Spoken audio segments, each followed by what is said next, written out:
Manipur Story Babs ki viewers singamadi subscribers singbu ahan mamaktada channel asigi maikai dagi nolokpu uchari.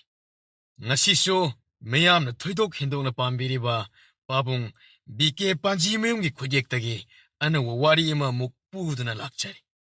Mayam gidamak mathang manong naina sandok na bagidamak miyam da kushin na naba haiduna puduna lakchari. Phono gi sagol marum.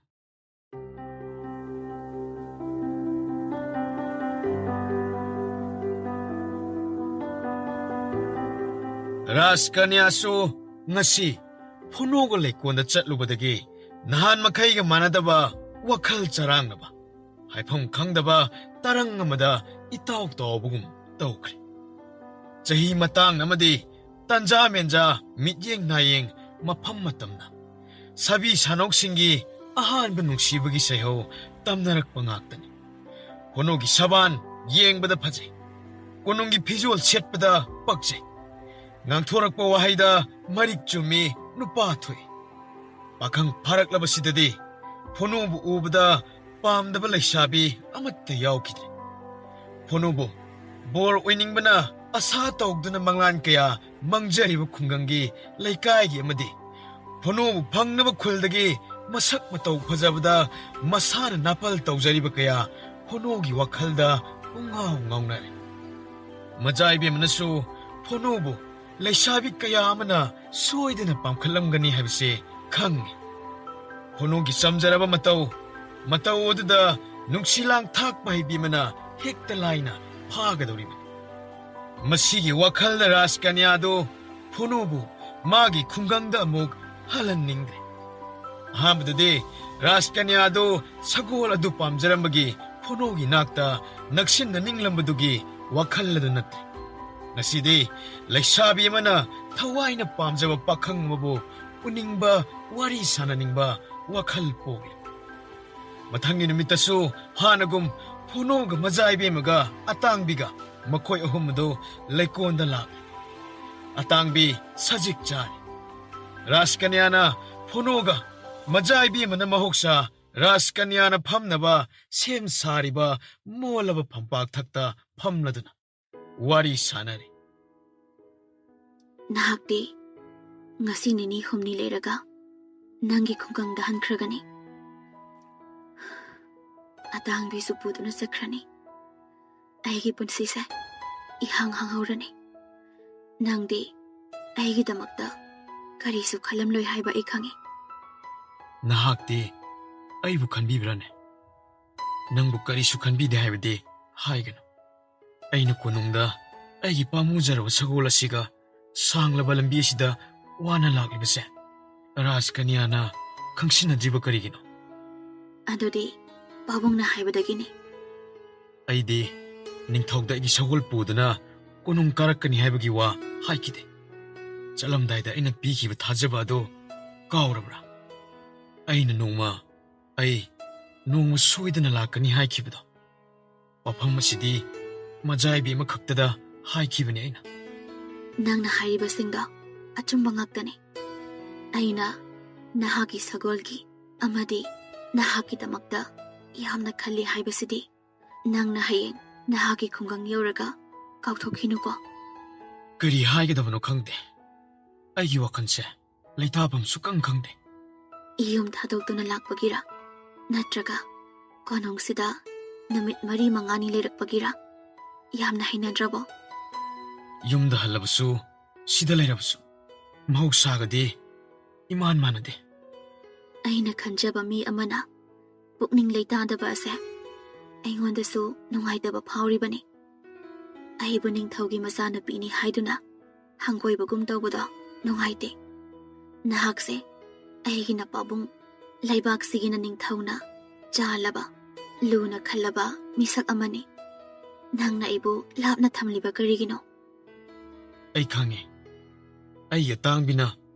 Karisu leitraba khunggangi lairaba imung amada pokku phonobu miyamna ningthawna masak khangbibani nungsibibani. Iningthawna engonda aigi sagol ase konungda thamse kyarang haikre. Ayni yaba sungam ngamdabani. Ay apamada hayu pige sana pambra lupa pambra lam phawa pi hai khrabani aina khwaidagi hena nungsina pamujana luina jariba ai yatangbibo mawu thadokpudi ai ngamlaro Nahaki wakhal thawai haksang pumnamak atang bidalay. Nangsu mini, nangsu thamoy pali. Taibang pangi awa ana, nung siba apamba khangpham dithui. Nangna nangi atang bibu khwaidagi luna nung sina khanjabagum. Aidi nangbu yamna nung sizana khanjaribani. Majaibi madi hainingba ngangningba maning tamna haiba ngangba ngami adubu aidi madusu ngamloi Nahak mini, hainingba ngangningba karigi ngamloi dawribano. Aingonda amukta yenglaune. Yengningdabro. Yengningdrabasu amuktang yenglau. Kuina unadrabasu karigumba mafam amada thengnarabadi isak khangbiroi.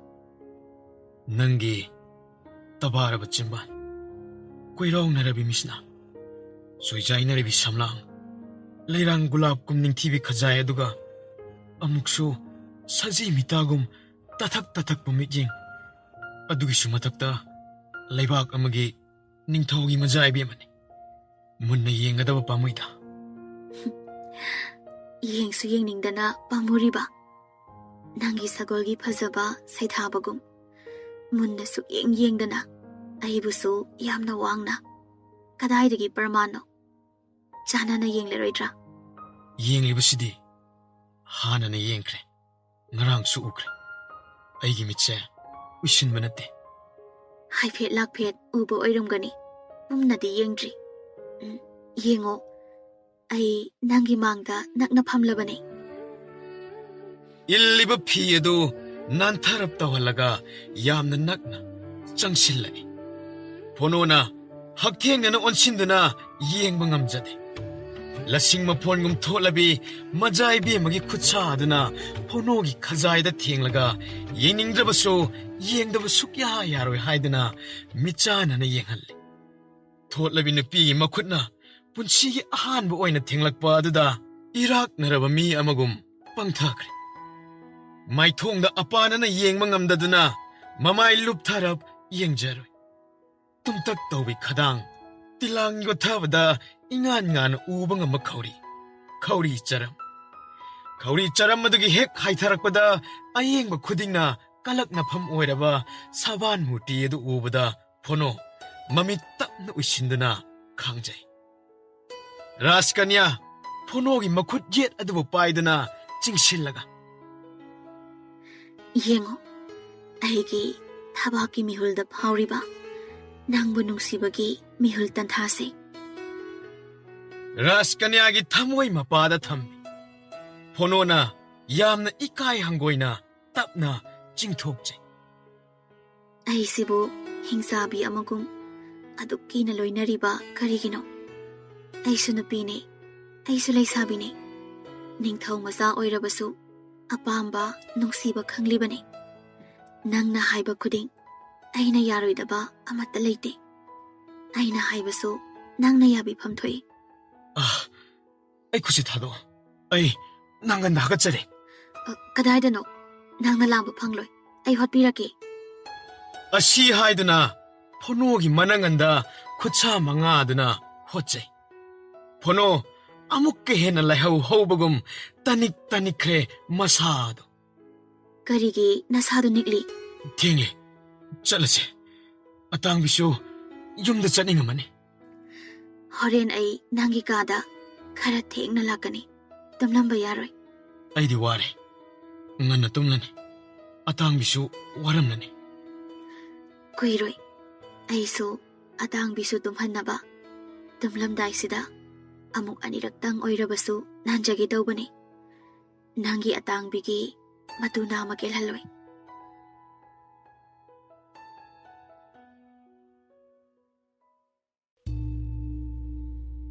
Maharani, nasanupina phono asibu phaba ngamgadoribra natragana ngamloidoribra khangdini nungtigidi makhoyanina lekona sapminaba amat leptri Isanupinadi gyan tai magi pukning kharadi ꯍꯣꯡꯕꯒꯨꯝ ꯇꯧꯏ ꯍꯥꯏꯕꯅꯤ꯫ ꯅꯆꯥꯅꯨꯄꯤꯁꯨ ꯂꯩꯁꯥꯕꯤꯅꯤ, ꯃꯁꯛ ꯃꯇꯧꯗꯨ ꯋꯥꯠꯄꯁꯨ ꯂꯩꯇꯦ, ꯐꯣꯅꯣꯁꯨ ꯄꯥꯈꯪ ꯐꯥꯔꯕꯅꯤ, ꯃꯍꯥꯛ ꯑꯉꯥꯎꯕꯁꯨ ꯅꯠꯇꯦ꯫ ꯅꯛꯁꯤꯟꯅꯔꯗꯤ ꯂꯩꯃꯤꯟꯅꯔꯗꯤ ꯍꯨꯏ ꯍꯧꯗꯣꯡꯁꯨ ꯅꯨꯡꯁꯤꯅꯔꯤꯕꯗꯨꯅꯤ꯫ ꯐꯔꯦ ꯐꯔꯦ, ꯃꯗꯨ ꯄꯨꯝꯕ ꯑꯣꯏꯔꯁꯅꯨ꯫ ꯃꯈꯣꯏ ꯑꯅꯤꯅꯕꯨ ꯍꯦꯛ ꯌꯥꯅꯔꯕꯗꯤ ꯍꯧꯖꯤꯛꯃꯛ ꯍꯌꯦꯡꯃꯛ ꯅꯤꯡꯊꯧ ꯐꯝ ꯑꯁꯤꯕꯨ ꯄꯤꯒꯦ ꯈꯜꯂꯤꯕꯅꯤ ꯑꯩꯗꯤ꯫ ꯂꯩꯈꯥꯏ ꯑꯃ ꯇꯥꯍꯧꯗꯕ ꯌꯥꯗꯦ ꯃꯥꯃ꯫ ꯅꯍꯥꯛꯀꯤ ꯅꯆꯥꯅꯨꯄꯤꯗ ꯍꯪꯂꯒ ꯂꯣꯏꯅ ꯈꯪꯂꯒꯗꯕꯅꯤ꯫ ꯅꯨꯃꯤꯗꯥꯡꯒꯤ ꯂꯨꯛ ꯍꯥꯕ ꯂꯣꯏꯗꯅ ꯐꯣꯅꯣ ꯃꯥꯒꯤ ꯑꯇꯥꯡꯕꯤꯒ ꯄꯣꯊꯥꯔꯤ꯫ ꯉꯁꯥꯏ ꯍꯥꯏꯈꯤꯕ ꯑꯗꯨ ꯁꯣꯏꯗꯅ ꯃꯖꯥꯏꯕꯦꯝꯃ ꯑꯗꯨ ꯐꯣꯅꯣꯒꯤ ꯀꯥꯗ ꯂꯥꯛꯏ꯫ ꯇꯨꯝꯕꯨꯗꯤ ꯇꯨꯝꯅꯤꯡꯂꯝꯂꯅꯤ, ꯌꯥꯝꯅ ꯊꯦꯡꯕ ꯅꯠꯇ꯭ꯔꯤ, ꯀꯨꯏꯅ ꯌꯦꯡꯂꯣꯏ, ꯉꯥꯏꯍꯥꯛꯇꯅꯤ꯫ ꯑꯇꯥꯡꯕꯤꯒꯤ ꯃꯁꯣꯡꯁꯦ ꯅꯥꯟꯗꯨꯅ ꯁꯥꯟꯅꯖꯒꯦ꯫ ꯑꯇꯥꯡꯕꯤ ꯌꯦꯡꯂꯝꯗꯅ ꯑꯩꯗꯤ ꯇꯨꯝꯊꯕ ꯌꯥꯗꯦ꯫ ꯑꯇꯥꯡꯕꯤ ꯂꯥꯛꯇ꯭ꯔꯤꯉꯩꯗꯗꯤ ꯀꯔꯝꯅ ꯇꯨꯝꯊꯔꯤꯕ? ꯃꯇꯝꯗꯨꯅ ꯇꯨꯝꯗꯅ ꯃꯪꯂꯥꯟ ꯀꯌꯥ ꯃꯪꯂꯤꯕ, ꯃꯪꯂꯥꯟꯁꯤꯡ ꯑꯗꯨ ꯃꯪꯅ ꯃꯪꯅ ꯃꯤꯠ ꯎꯏꯁꯤꯟꯈꯤꯕꯅꯤꯗꯅ꯫ ꯂꯩꯀꯣꯜꯗ ꯆꯠꯂꯨꯕꯒꯤ ꯋꯥꯔꯝꯂꯅꯤ, ꯄꯣꯊꯥꯔꯨꯔꯣꯗꯅ꯫ ꯍꯣꯏ, ꯄꯣꯊꯥꯔꯁꯤ꯫ ꯑꯇꯥꯡꯕꯤꯒꯤ ꯃꯅꯥꯛꯇ ꯑꯩꯁꯨ ꯇꯨꯝꯂꯁꯤꯔ ꯈꯪꯗꯦ꯫ ꯑꯩꯒꯤ ꯀꯥꯗ ꯃꯖꯥꯏꯕꯦꯝꯃ ꯂꯥꯛꯄꯁꯦ ꯑꯩꯗꯤ ꯍꯦꯛꯇ ꯄꯥꯈꯠꯂꯦ꯫ ꯑꯩꯅ ꯅꯪꯉꯣꯟꯗ ꯊꯥꯡ ꯄꯥꯏꯗꯨꯅ ꯊꯤꯟꯒꯦ ꯍꯥꯏꯕ ꯅꯠꯇꯦ꯫ ꯍꯌꯦꯡꯅ ꯂꯣꯏꯔꯅꯤ ꯅꯪꯒ ꯑꯩꯒ ꯂꯩꯀꯣꯜꯗ ꯆꯠꯃꯤꯟꯅꯕ꯫ ꯃꯊꯪꯒꯤ ꯅꯨꯃꯤꯠꯇꯗꯤ ꯅꯪꯒꯤ ꯑꯇꯥꯡꯕꯤ ꯄꯨꯔꯒ ꯅꯍꯥꯛꯀꯤ ꯈꯨꯟꯗ ꯍꯟꯈ꯭ꯔꯅꯤ꯫ ꯁꯥꯎꯔꯤꯔꯣ? ꯀꯔꯤꯒꯤ ꯁꯥꯎꯗꯣꯏꯕ? ꯑꯩꯅ ꯅꯪꯒꯤ ꯀꯥꯗ ꯆꯪꯂꯛꯄꯒꯤ? ꯃꯖꯥꯏꯕꯦꯝꯃꯅ ꯃꯍꯥꯔꯥꯅꯤꯒ ꯄꯨꯟꯅ ꯆꯪꯂꯛꯄꯗꯤ ꯈꯔ ꯐꯩ꯫ ꯃꯖꯥꯏꯕꯦꯝꯃꯅ ꯇꯣꯝꯇ ꯑꯩꯒꯤ ꯅꯥꯛꯇ ꯂꯥꯛꯄꯁꯦ ꯑꯩ ꯇꯁꯦꯡꯅ ꯍꯪꯒꯣꯏ꯫ ꯏꯃꯥ ꯄꯥꯕꯨꯡꯅ ꯑꯌꯥꯕ ꯄꯤꯔꯒ ꯑꯩꯁꯦ ꯅꯪꯒꯤ ꯀꯥꯗ ꯂꯥꯛꯂꯤꯕꯅꯤ꯫ ꯅꯣꯡꯃꯗ ꯅꯨꯄꯥ ꯑꯃꯒꯤ ꯃꯅꯥꯛꯇ ꯅꯛꯁꯤꯟꯅꯕꯒꯤ, ꯋꯥꯔꯤ ꯁꯥꯕꯒꯤ, ꯆꯠꯃꯤꯟꯅꯕꯒꯤ ꯈꯨꯗꯣꯡꯆꯥꯕꯁꯨ ꯂꯩꯇꯦ꯫ ꯏꯃꯥ ꯄꯥꯕꯨꯡꯅꯁꯨ ꯌꯥꯔꯣꯏ꯫ ꯄꯥꯕꯨꯡꯒꯤ ꯃꯅꯥꯏ ꯃꯁꯦꯜ ꯑꯃꯠꯇꯅ ꯑꯩꯉꯣꯟꯗ ꯅꯤꯡꯊꯤꯅ ꯌꯦꯡꯕꯁꯨ ꯐꯪꯗ꯭ꯔꯤ꯫ ꯀꯅꯥꯒꯨꯝꯕ ꯃꯤꯠꯌꯦꯡ ꯅꯥꯌꯦꯡ ꯂꯨꯗꯅ ꯌꯦꯡꯂꯕꯁꯨ ꯎꯈꯤꯕ ꯊꯣꯛꯂꯕꯗꯤ ꯄꯥꯕꯨꯡꯅ ꯗꯟꯗꯤ ꯄꯤꯒꯅꯤ꯫ ꯄꯨꯝꯅꯃꯛ ꯑꯁꯦ ꯅꯪꯉꯣꯟꯗꯗꯤ ꯇꯣꯞ ꯇꯣꯞꯄ ꯑꯃꯅꯤ꯫ ꯄꯥꯕꯨꯡꯅ ꯌꯥꯗ꯭ꯔꯒꯕꯨ ꯅꯨꯡꯇꯤꯒꯤ ꯂꯩꯀꯣꯜꯗ ꯀꯅꯥꯁꯨ ꯌꯥꯎꯗꯅ ꯀꯔꯝꯅ ꯅꯪꯒ ꯆꯠꯃꯤꯟꯅꯒꯅꯤ? ꯃꯊꯣꯠ ꯀꯥꯔꯛꯄ ꯁꯛꯍꯦꯟꯕ, ꯃꯤꯅ ꯉꯥꯎꯅꯔꯕ ꯄꯥꯈꯪ ꯑꯃꯒꯤ ꯀꯥꯗ ꯅꯨꯃꯤꯗꯥꯡ ꯆꯪꯂꯛꯇꯨꯅ ꯑꯇꯥꯡꯕꯤ ꯌꯦꯡꯂꯔꯤꯕ ꯑꯁꯤꯕꯨ ꯋꯥ ꯊꯣꯛꯇꯨꯅ ꯋꯥꯌꯦꯜꯁꯪ ꯌꯧꯔꯣꯏꯗ꯭ꯔꯥ? ꯑꯩꯗꯤ ꯂꯩꯕꯥꯛ ꯑꯃꯒꯤ ꯅꯤꯡꯊꯧꯗ ꯍꯧꯅ ꯂꯣꯟꯆꯠ ꯕꯦꯕꯥꯔ ꯀꯥꯏꯕ ꯄꯥꯝꯗꯦ꯫ ꯅꯪꯉꯣꯟꯗꯒꯤ ꯍꯦꯟꯅ ꯍꯧꯅ ꯂꯣꯟꯆꯠ ꯈꯪꯕ ꯃꯤꯑꯣꯏ ꯑꯃꯠꯇꯁꯨ ꯊꯦꯡꯅꯗ꯭ꯔꯤ ꯑꯩꯗꯤ꯫ ꯅꯪꯗꯤ ꯌꯦꯡꯕꯗ ꯆꯤꯡꯂꯦꯝꯃꯤ, ꯃꯆꯪ ꯑꯣꯏꯕ ꯋꯥꯇ ꯉꯥꯡꯉꯤ, ꯇꯥꯕꯗ ꯅꯨꯡꯉꯥꯏ꯫ ꯑꯩꯗꯤ ꯇꯨꯝꯅꯤꯡꯂꯦ, ꯑꯩ ꯍꯤꯞꯊꯔꯦꯀꯣ꯫ ꯑꯇꯥꯡꯕꯤꯗꯣ ꯇꯨꯝꯃꯣꯅ ꯑꯃꯨꯛꯇ ꯅꯥꯟꯊꯕꯤꯔꯝꯃꯨ꯫ ꯔꯥꯖꯀꯟꯌꯥꯅ ꯑꯇꯥꯡꯕꯤꯒꯤ ꯃꯃꯥꯏꯗ ꯃꯈꯨꯠꯅ ꯅꯥꯟꯊꯔꯒ ꯑꯇꯥꯡꯕꯤ ꯇꯨꯝꯂꯣ ꯍꯥꯏꯅ ꯅꯥꯟꯊꯕꯤꯔꯝꯃꯤ꯫ ꯑꯇꯥꯡꯕꯤꯒꯤ ꯃꯃꯤꯠ ꯇꯞꯅ ꯇꯞꯅ ꯎꯏꯁꯤꯟꯈ꯭ꯔꯦ꯫ ꯑꯇꯥꯡꯕꯤꯒꯤ ꯃꯄꯨꯁꯤꯁꯨ ꯅꯥꯟꯊꯕꯤꯔꯝꯂꯒꯦ ꯍꯥꯏꯗꯨꯅ ꯆꯪꯁꯤꯟꯗꯨꯅ ꯐꯣꯅꯣꯒꯤ ꯃꯈꯖꯥꯏ ꯑꯗꯨꯗ ꯃꯣꯜꯂꯕꯤ ꯈꯨꯠꯁꯥꯗꯨꯅ ꯈꯨꯠꯆꯞꯄꯤꯅ ꯆꯞꯂꯒ, ꯑꯇꯥꯡꯕꯤꯒꯤ ꯃꯄꯨ ꯅꯪꯁꯨ ꯇꯨꯝꯃꯣ ꯍꯥꯏꯅ ꯁꯤꯛꯂꯝꯂꯒ ꯔꯥꯖꯀꯟꯌꯥ ꯐꯣꯅꯣꯒꯤ ꯀꯥꯗꯒꯤ ꯊꯣꯛꯈ꯭ꯔꯦ꯫ ꯐꯣꯅꯣ ꯇꯨꯝꯊꯕꯗꯤ ꯂꯥꯏꯔꯗꯅ ꯄꯪꯊꯕꯒꯤ ꯍꯤꯗꯥꯛꯅ ꯄꯪꯊꯍꯟꯕꯒꯨꯝ ꯃꯃꯤꯠ ꯂꯥꯎꯅ ꯄꯥꯡꯂꯗꯨꯅ ꯅꯣꯡꯊꯛꯇ ꯌꯦꯡꯗꯨꯅ ꯋꯥꯈꯜꯒꯤ ꯄꯥꯛꯂꯕ ꯏꯌꯥꯏꯗ ꯂꯣꯡꯗꯥꯎ ꯇꯥꯎꯕꯒꯨꯝ ꯇꯥꯎꯊꯔꯦ꯫ ꯔꯥꯖꯀꯟꯌꯥꯒꯤ ꯇꯧꯊꯣꯔꯛꯄ ꯃꯑꯣꯡ ꯃꯇꯧ, ꯃꯤꯠꯌꯦꯡ, ꯋꯥꯍꯩ ꯋꯥꯇꯥ ꯇꯨ ꯆꯨꯡꯕ ꯉꯥꯛꯇꯅꯤ꯫ ꯑꯗꯨꯒ ꯔꯥꯖꯀꯟꯌꯥꯗꯤ ꯃꯥꯒꯤ ꯅꯤꯡꯖꯕ ꯑꯃꯗꯤ ꯊꯨꯡꯈ꯭ꯔꯦ꯫ ꯐꯣꯅꯣꯒꯤ ꯈꯖꯥꯏꯗ ꯈꯨꯠꯆꯞꯄꯤꯅ ꯆꯞꯄ ꯐꯪꯖꯕ ꯑꯗꯨꯅ ꯑꯍꯥꯟꯕ ꯈꯨꯗꯣꯜ ꯑꯣꯏꯅ ꯇꯝꯈ꯭ꯔꯦ꯫ ꯑꯁꯨꯝꯅ ꯐꯣꯅꯣꯒ ꯃꯖꯥꯏꯕꯦꯝꯃꯒ ꯅꯨꯡꯉꯥꯏꯖꯔꯕ ꯃꯪꯂꯥꯟ ꯑꯃꯗ ꯇꯥꯎꯅꯈ꯭ꯔꯦ꯫ ꯐꯣꯅꯣ ꯒ꯭ꯌꯥꯟ ꯂꯩꯕ ꯅꯨꯄꯥꯅꯤ꯫ ꯋꯥꯈꯜ ꯃꯁꯥ ꯃꯔꯦꯡ ꯐꯟꯗꯣꯛꯇꯨꯅ ꯈꯟꯕ ꯌꯥꯕ ꯈꯟꯗꯨꯅ ꯌꯦꯡꯉꯤ꯫ ꯑꯩꯍꯥꯛꯀꯤ ꯄꯨꯟꯁꯤ, ꯑꯩꯍꯥꯛꯀꯤ ꯑꯇꯥꯡꯕꯤ, ꯑꯩꯈꯣꯏ ꯑꯅꯤꯃꯛ ꯄꯨꯟꯅ ꯕꯟꯗꯤ ꯑꯣꯏꯗꯨꯅ ꯇꯣꯛꯀꯗꯣꯏꯔꯥ? ꯂꯥꯏꯕꯛ ꯐꯕ ꯃꯄꯣꯛ ꯍꯥꯏꯕꯗꯨ ꯑꯣꯏꯒꯗꯧꯔꯤꯕ꯭ꯔꯥ?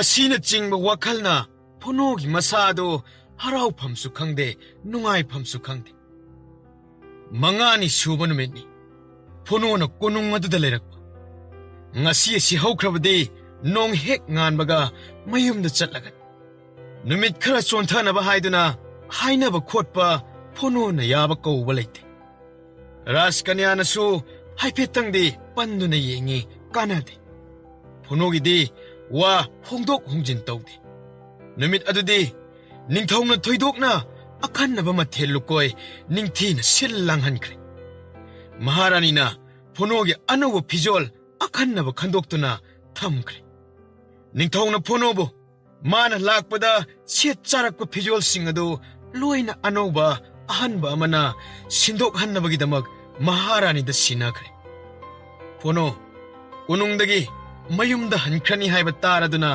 ꯁꯒꯣꯜ ꯑꯗꯨ ꯄꯦꯟꯅ ꯌꯦꯡꯍꯧꯅꯕꯒꯤꯗꯃꯛ ꯃꯅꯥꯏ ꯄꯨꯝꯕ ꯉꯥꯏꯅꯗꯨꯅ ꯂꯩꯈ꯭ꯔꯦ ꯃꯇꯝ ꯌꯧꯔꯗꯨꯅ ꯐꯣꯅꯣꯅ ꯑꯇꯥꯡꯕꯤ ꯄꯨꯗꯨꯅ ꯃꯖꯥꯏꯕꯦꯝꯃꯒ ꯂꯩꯀꯣꯜ ꯇꯝꯅ ꯆꯠꯈ꯭ꯔꯦ ꯉꯁꯤꯗꯤ ꯃꯖꯥꯏꯕꯦꯝꯃꯒꯤ ꯐꯤꯖꯦꯠ ꯂꯩꯇꯦꯡ ꯁꯤꯔꯤꯕ ꯌꯥꯜꯂꯤꯕ ꯁꯅꯥ ꯂꯨꯄꯥꯒꯤ ꯂꯩꯇꯦꯡ ꯌꯦꯡꯕꯗ ꯃꯇꯥ ꯑꯃ ꯑꯣꯏꯈ꯭ꯔꯦ ꯍꯥꯟꯅ ꯃꯁꯥꯒꯤ ꯅꯤꯡꯊꯤꯔꯕ ꯀꯨꯆꯨ ꯀꯨꯃꯦꯅ ꯃꯥꯏꯀꯩ ꯑꯃ ꯄꯨꯝꯂꯪ ꯂꯪꯅ ꯃꯉꯥꯜ ꯅꯥꯏꯗꯨꯅ ꯂꯩꯔꯕ ꯃꯥꯏꯊꯣꯡꯗ ꯐꯖꯈ꯭ꯔꯕ ꯃꯃꯜ ꯅꯥꯏꯗ꯭ꯔꯕ ꯂꯤꯛ ꯀꯣꯟꯅ ꯂꯩꯇꯦꯡꯂꯕꯗꯨꯗꯤ ꯅꯨꯃꯤꯠ ꯊꯥ ꯊꯣꯛꯇ꯭ꯔꯕꯁꯨ ꯌꯥꯔꯦ ꯀꯣꯅꯨꯡꯒꯤ ꯃꯅꯥꯏ ꯃꯟꯇ꯭ꯔꯤ ꯐꯥꯎꯕ ꯉꯛꯅ ꯌꯦꯡꯅꯤ ꯉꯁꯤꯗꯤ ꯔꯥꯖꯀꯟꯌꯥꯁꯤ ꯁ꯭ꯋꯔꯒꯗꯒꯤ ꯀꯨꯝꯊꯔꯛꯄ ꯁ꯭ꯋꯔꯒꯒꯤ ꯂꯥꯏꯔꯦꯝꯕꯤꯗꯨ ꯃꯉꯥꯏꯔꯦ ꯇꯛꯁꯤ ꯁꯣꯟꯅꯤ ꯀꯌꯥꯗ ꯆꯨꯡ ꯐꯤꯔꯥꯜ ꯆꯥꯅ ꯐꯖꯔꯤꯕ ꯁꯕꯥꯟ ꯃꯨꯔꯇꯤ ꯂꯥꯏꯅ ꯁꯦꯝꯕ ꯂꯥꯏꯔꯦꯝꯕꯤꯅꯤ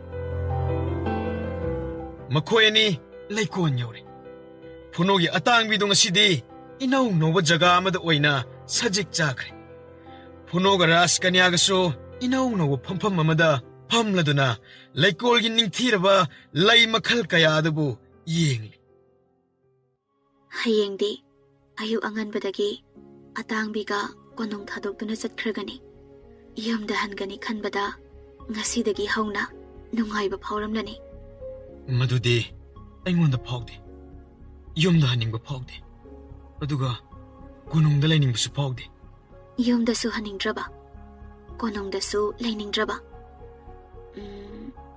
ꯂꯩꯀꯣꯜꯁꯤꯗ ꯂꯩꯕꯗꯤ ꯍꯩꯅꯒꯗ꯭ꯔꯥ ꯑꯩꯍꯥꯛ ꯑꯃꯗꯤ ꯑꯩꯍꯥꯛꯀꯤ ꯑꯇꯥꯡꯕꯤ ꯑꯩꯈꯣꯏ ꯑꯅꯤꯒꯤ ꯄꯨꯟꯁꯤ ꯍꯧꯖꯤꯛ ꯃꯤꯄꯥꯏꯅꯤꯡꯉꯥꯏ ꯑꯣꯏꯔꯦ ꯈꯪꯂꯦ ꯄꯥꯕꯨꯡꯅ ꯁꯒꯣꯜ ꯑꯗꯣ ꯀꯣꯅꯨꯡꯗ ꯊꯝꯂꯁꯤ ꯃꯃꯜ ꯄꯤꯒꯦ ꯍꯥꯏꯕꯗꯨꯒꯤ ꯑꯣꯏꯔꯤꯅꯤ ꯍꯧꯖꯤꯛꯇꯤ ꯅꯪꯒꯤ ꯁꯒꯣꯜꯒꯤ ꯅꯪꯒꯤ ꯄꯨꯟꯁꯤꯒꯤ ꯅꯨꯡꯉꯥꯏꯇꯕ ꯄꯥꯝꯗꯕ ꯑꯃꯠꯇ ꯊꯣꯛꯂꯔꯣꯏ ꯅꯪꯁꯦ ꯄꯥꯕꯨꯡꯒ ꯏꯃꯥꯒꯅ ꯑꯩꯉꯣꯟꯗ ꯁꯤꯟꯅꯔꯅꯤ ꯑꯩꯕꯨ ꯃꯖꯥꯏꯕꯦꯝꯃꯗ ꯁꯤꯟꯅꯔꯕ ꯑꯗꯨꯅꯕꯨ ꯅꯪꯒꯤ ꯑꯋꯥꯠꯄ ꯑꯄꯥꯝꯕ ꯌꯦꯡꯁꯤꯟꯅꯕ ꯑꯩꯅ ꯅꯪꯒꯤ ꯅꯇꯨꯡ ꯀꯨꯏꯅ ꯏꯟꯅꯔꯤꯁꯤꯗꯤ ꯇꯉꯥꯏ ꯐꯗ꯭ꯔꯕꯗꯤ ꯅꯪꯅ ꯌꯨꯝꯗ ꯍꯟꯈꯤꯕꯗ ꯑꯩꯁꯨ ꯌꯥꯎꯅ ꯆꯠꯄꯁꯨ ꯌꯥꯔꯤ ꯑꯥꯗꯅ ꯀꯅꯥꯅ ꯁꯦꯟꯅꯕꯤꯒꯅꯤ ꯃꯐꯝ ꯑꯗꯨꯗ ꯃꯖꯥꯏꯕꯦꯝꯃ ꯂꯩꯕ ꯍꯩꯅꯔꯣꯏꯗ ꯍꯩꯅꯅꯤ ꯑꯩꯗꯤ ꯀꯣꯅꯨꯡ ꯃꯅꯨꯡꯗ ꯆꯥꯎꯖꯔꯛꯂꯕꯁꯨ ꯑꯆꯤꯛꯄ ꯂꯝꯍꯥꯡ ꯇꯨꯝꯍꯥꯡ ꯆꯤꯡꯌꯥꯒꯤ ꯐꯖꯕ ꯗ꯭ꯔꯤꯁꯥ ꯌꯦꯡꯖꯅꯤꯡꯉꯤ ꯀꯣꯅꯨꯡ ꯑꯁꯤꯗꯗꯤ ꯕꯣꯟꯒꯤ ꯆꯦꯛꯂꯥ ꯑꯃꯒꯨꯝꯕꯅꯤ ꯈꯨꯡꯒꯪ ꯑꯗꯨꯗꯗꯤ ꯇꯝꯊꯤꯔꯕ ꯀꯂꯛ ꯀꯟꯖꯥꯎꯕꯒꯤ ꯃꯤꯅꯨꯡꯁꯤ ꯍꯩꯇ꯭ꯔꯕ ꯅꯨꯡꯁꯤꯠ ꯑꯃ ꯁꯤꯠꯂꯤꯕꯅꯤ ꯑꯩꯗꯤ ꯀꯔꯤꯁꯨ ꯈꯟꯕꯤꯗꯦ ꯅꯪꯒ ꯑꯇꯥꯡꯕꯤꯒꯒꯤ ꯃꯅꯥꯛꯇꯕꯨ ꯂꯩꯖꯕ ꯐꯪꯂꯕꯗꯤ ꯑꯩꯅ ꯆꯠꯈ꯭ꯔꯕꯒꯤ ꯇꯨꯡꯗ ꯃꯖꯥꯏꯕꯦꯝꯃꯅ ꯏꯅꯤꯡꯊꯧꯅ ꯑꯩꯒꯤ ꯈꯨꯡꯒꯪ ꯑꯗꯨꯗ ꯆꯠꯅꯕꯒꯤ ꯊꯧꯔꯥꯡ ꯇꯧꯕꯤꯔꯛꯀꯅꯨ ꯑꯩꯒꯤ ꯃꯇꯝ ꯌꯦꯡꯂꯒ ꯑꯩ ꯍꯦꯛꯇ ꯂꯥꯛꯀꯅꯤ ꯑꯩꯗꯤ ꯀꯨꯏꯅ ꯎꯗ꯭ꯔꯗꯤ ꯂꯩꯕ ꯉꯝꯂꯣꯏ ꯀꯅꯥꯕꯣ ꯑꯇꯥꯡꯕꯤꯁꯦ ꯀꯨꯏꯅ ꯎꯗꯅ ꯂꯩꯕ ꯉꯝꯂꯣꯏ ꯍꯥꯏꯕ ꯑꯗꯨꯗꯤ ꯑꯇꯥꯡꯕꯤꯁꯦ ꯀꯣꯅꯨꯡꯗ ꯊꯅꯝꯂꯒꯦ ꯑꯩ ꯏꯇꯣꯝꯇ ꯍꯟꯈ꯭ꯔꯒꯦ ꯃꯗꯨꯗꯤ ꯌꯥꯔꯦꯗꯅ ꯌꯥꯕꯨꯗꯤ ꯌꯥꯏ ꯑꯗꯨꯗ ꯁꯒꯣꯜ ꯃꯄꯨ ꯌꯥꯎꯗꯅꯗꯤ ꯑꯩꯅ ꯆꯠꯈ꯭ꯔꯕꯗꯤ ꯃꯖꯥꯏꯕꯦꯝꯃꯅ ꯁꯒꯣꯜ ꯃꯄꯨ ꯑꯣꯏꯒꯗꯧꯔꯕꯅꯤ ꯁꯒꯣꯜ ꯃꯄꯨꯗꯣ ꯑꯃꯨꯛ ꯍꯜꯂꯛꯇ꯭ꯔꯕꯗꯤ ꯑꯩꯗꯤ ꯑꯉꯥꯎꯕꯤ ꯁꯥꯗꯨꯅ ꯃꯖꯥꯏꯕꯦꯝꯃꯅ ꯅꯨꯡꯁꯤꯖꯔꯤꯕ ꯄꯥꯝꯖꯔꯤꯕꯁꯦ ꯑꯩꯒꯤ ꯑꯇꯥꯡꯕꯤ ꯅꯠꯇ꯭ꯔꯣ ꯃꯖꯥꯏꯕꯦꯝꯃꯒꯤ ꯅꯤꯡꯕ ꯊꯨꯡꯅꯕ ꯉꯥꯏꯍꯥꯛꯇ ꯇꯠꯅ ꯊꯥꯅꯗꯅꯕ ꯊꯅꯝꯂꯒꯦ ꯍꯥꯏꯕꯅꯤ ꯁꯤꯕꯨ ꯌꯥꯗ꯭ꯔꯣ ꯑꯇꯥꯡꯕꯤꯁꯦ ꯊꯅꯝꯕꯨꯗꯤ ꯊꯝꯍꯟꯅꯤꯡꯉꯤ ꯊꯝꯗꯤ ꯊꯅꯝꯒꯅꯨꯗ ꯑꯇꯥꯡꯕꯤ ꯄꯨꯔꯒ ꯆꯠꯈꯣ ꯑꯇꯥꯡꯕꯤ ꯄꯨꯔꯒ ꯂꯥꯛꯎ ꯃꯖꯥꯏꯕꯤ ꯑꯃꯒꯤꯅ ꯇꯧ ꯌꯦꯡꯕꯅꯤ ꯑꯇꯥꯡꯕꯤꯅ ꯑꯩ ꯌꯥꯎꯗꯅ ꯂꯩꯌꯨ ꯍꯦꯛ ꯌꯥꯔꯕꯗꯤ ꯅꯪꯁꯨ ꯈꯪꯉꯤꯗꯨꯅꯤ ꯅꯍꯥꯛꯀꯤ ꯑꯇꯥꯡꯕꯤꯅ ꯅꯪ ꯌꯥꯎꯗꯅ ꯂꯩꯌꯨ ꯌꯥꯗꯕꯒꯨꯝ ꯑꯩꯁꯨ ꯑꯇꯥꯡꯕꯤꯒꯤ ꯃꯄꯨꯗꯨ ꯌꯥꯎꯗ꯭ꯔꯕꯗꯤ ꯂꯩꯕ ꯉꯝꯂꯣꯏ ꯑꯇꯥꯡꯕꯤꯒꯤ ꯃꯄꯨ ꯍꯥꯏꯕꯕꯨ ꯃꯖꯥꯏꯕꯤ ꯑꯃꯅꯤ ꯑꯇꯥꯡꯕꯤꯒꯤ ꯃꯄꯨ ꯑꯣꯏꯅꯤꯡꯗꯕ꯭ꯔꯣ ꯑꯣꯏꯅꯤꯡꯉꯤ ꯑꯅꯤꯃꯛꯀꯤ ꯃꯄꯨ ꯑꯣꯏꯅꯤꯡꯉꯤ ꯑꯩꯗꯤ ꯑꯅꯤꯃꯛꯀꯤ ꯑꯃꯅ ꯀꯅꯥ ꯑꯇꯥꯡꯕꯤꯒꯤ ꯃꯄꯨꯁꯤ ꯀꯅꯥꯅꯣ ꯅꯍꯥꯛ ꯅꯠꯇ꯭ꯔꯥ ꯍꯧꯖꯤꯛ ꯑꯩꯗꯤ ꯑꯇꯥꯡꯕꯤꯒꯤ ꯊꯣꯏꯅ ꯈꯟꯗ꯭ꯔꯦ ꯑꯇꯥꯡꯕꯤꯗꯒꯤ ꯍꯦꯟꯕ ꯅꯍꯥꯛ ꯂꯩꯔꯤꯕꯁꯤꯗꯤ ꯃꯅꯤꯡ ꯇꯝꯅ ꯍꯥꯏꯗꯣꯛꯄ ꯉꯝꯂꯤꯕ ꯅꯪꯒꯤ ꯑꯋꯥꯕ ꯀꯔꯤꯁꯨ ꯂꯩꯔꯝꯂꯣꯏ ꯅꯪꯒꯤꯁꯨ ꯍꯥꯏꯕ ꯌꯥꯕ ꯍꯥꯏꯕꯗ ꯀꯅꯥꯅ ꯀꯔꯤ ꯍꯥꯏꯒꯗꯧꯔꯤꯕ ꯂꯩꯀꯣꯜꯁꯤꯗ ꯀꯅꯥꯁꯨ ꯇꯥꯔꯔꯣꯏ ꯍꯥꯏꯌꯣ ꯍꯥꯏꯅꯤꯡꯕꯗ ꯂꯣꯠꯂꯒ ꯄꯨꯗꯨꯅ ꯆꯠꯈ꯭ꯔꯅꯣ ꯑꯩ ꯍꯌꯦꯡ ꯆꯠꯂꯒꯦ ꯑꯗꯨ ꯈꯛꯇꯔꯥ ꯃꯗꯨꯗꯤ ꯑꯩꯁꯨ ꯈꯪꯉꯤ ꯂꯣꯏꯔꯕ꯭ꯔꯥ ꯍꯥꯏꯅꯤꯡꯕ ꯑꯇꯩꯗꯤ ꯃꯊꯪ ꯂꯥꯛꯄꯗ ꯁꯣꯏꯗꯅ ꯍꯥꯏꯔꯒꯦ ꯂꯣꯏꯅ ꯍꯥꯏꯗ꯭ꯔꯕꯁꯨ ꯑꯃ ꯑꯅꯤꯗꯪ ꯍꯥꯏꯐꯦꯠꯇꯪ ꯀꯥꯡꯊꯣꯛꯂꯝꯃꯨ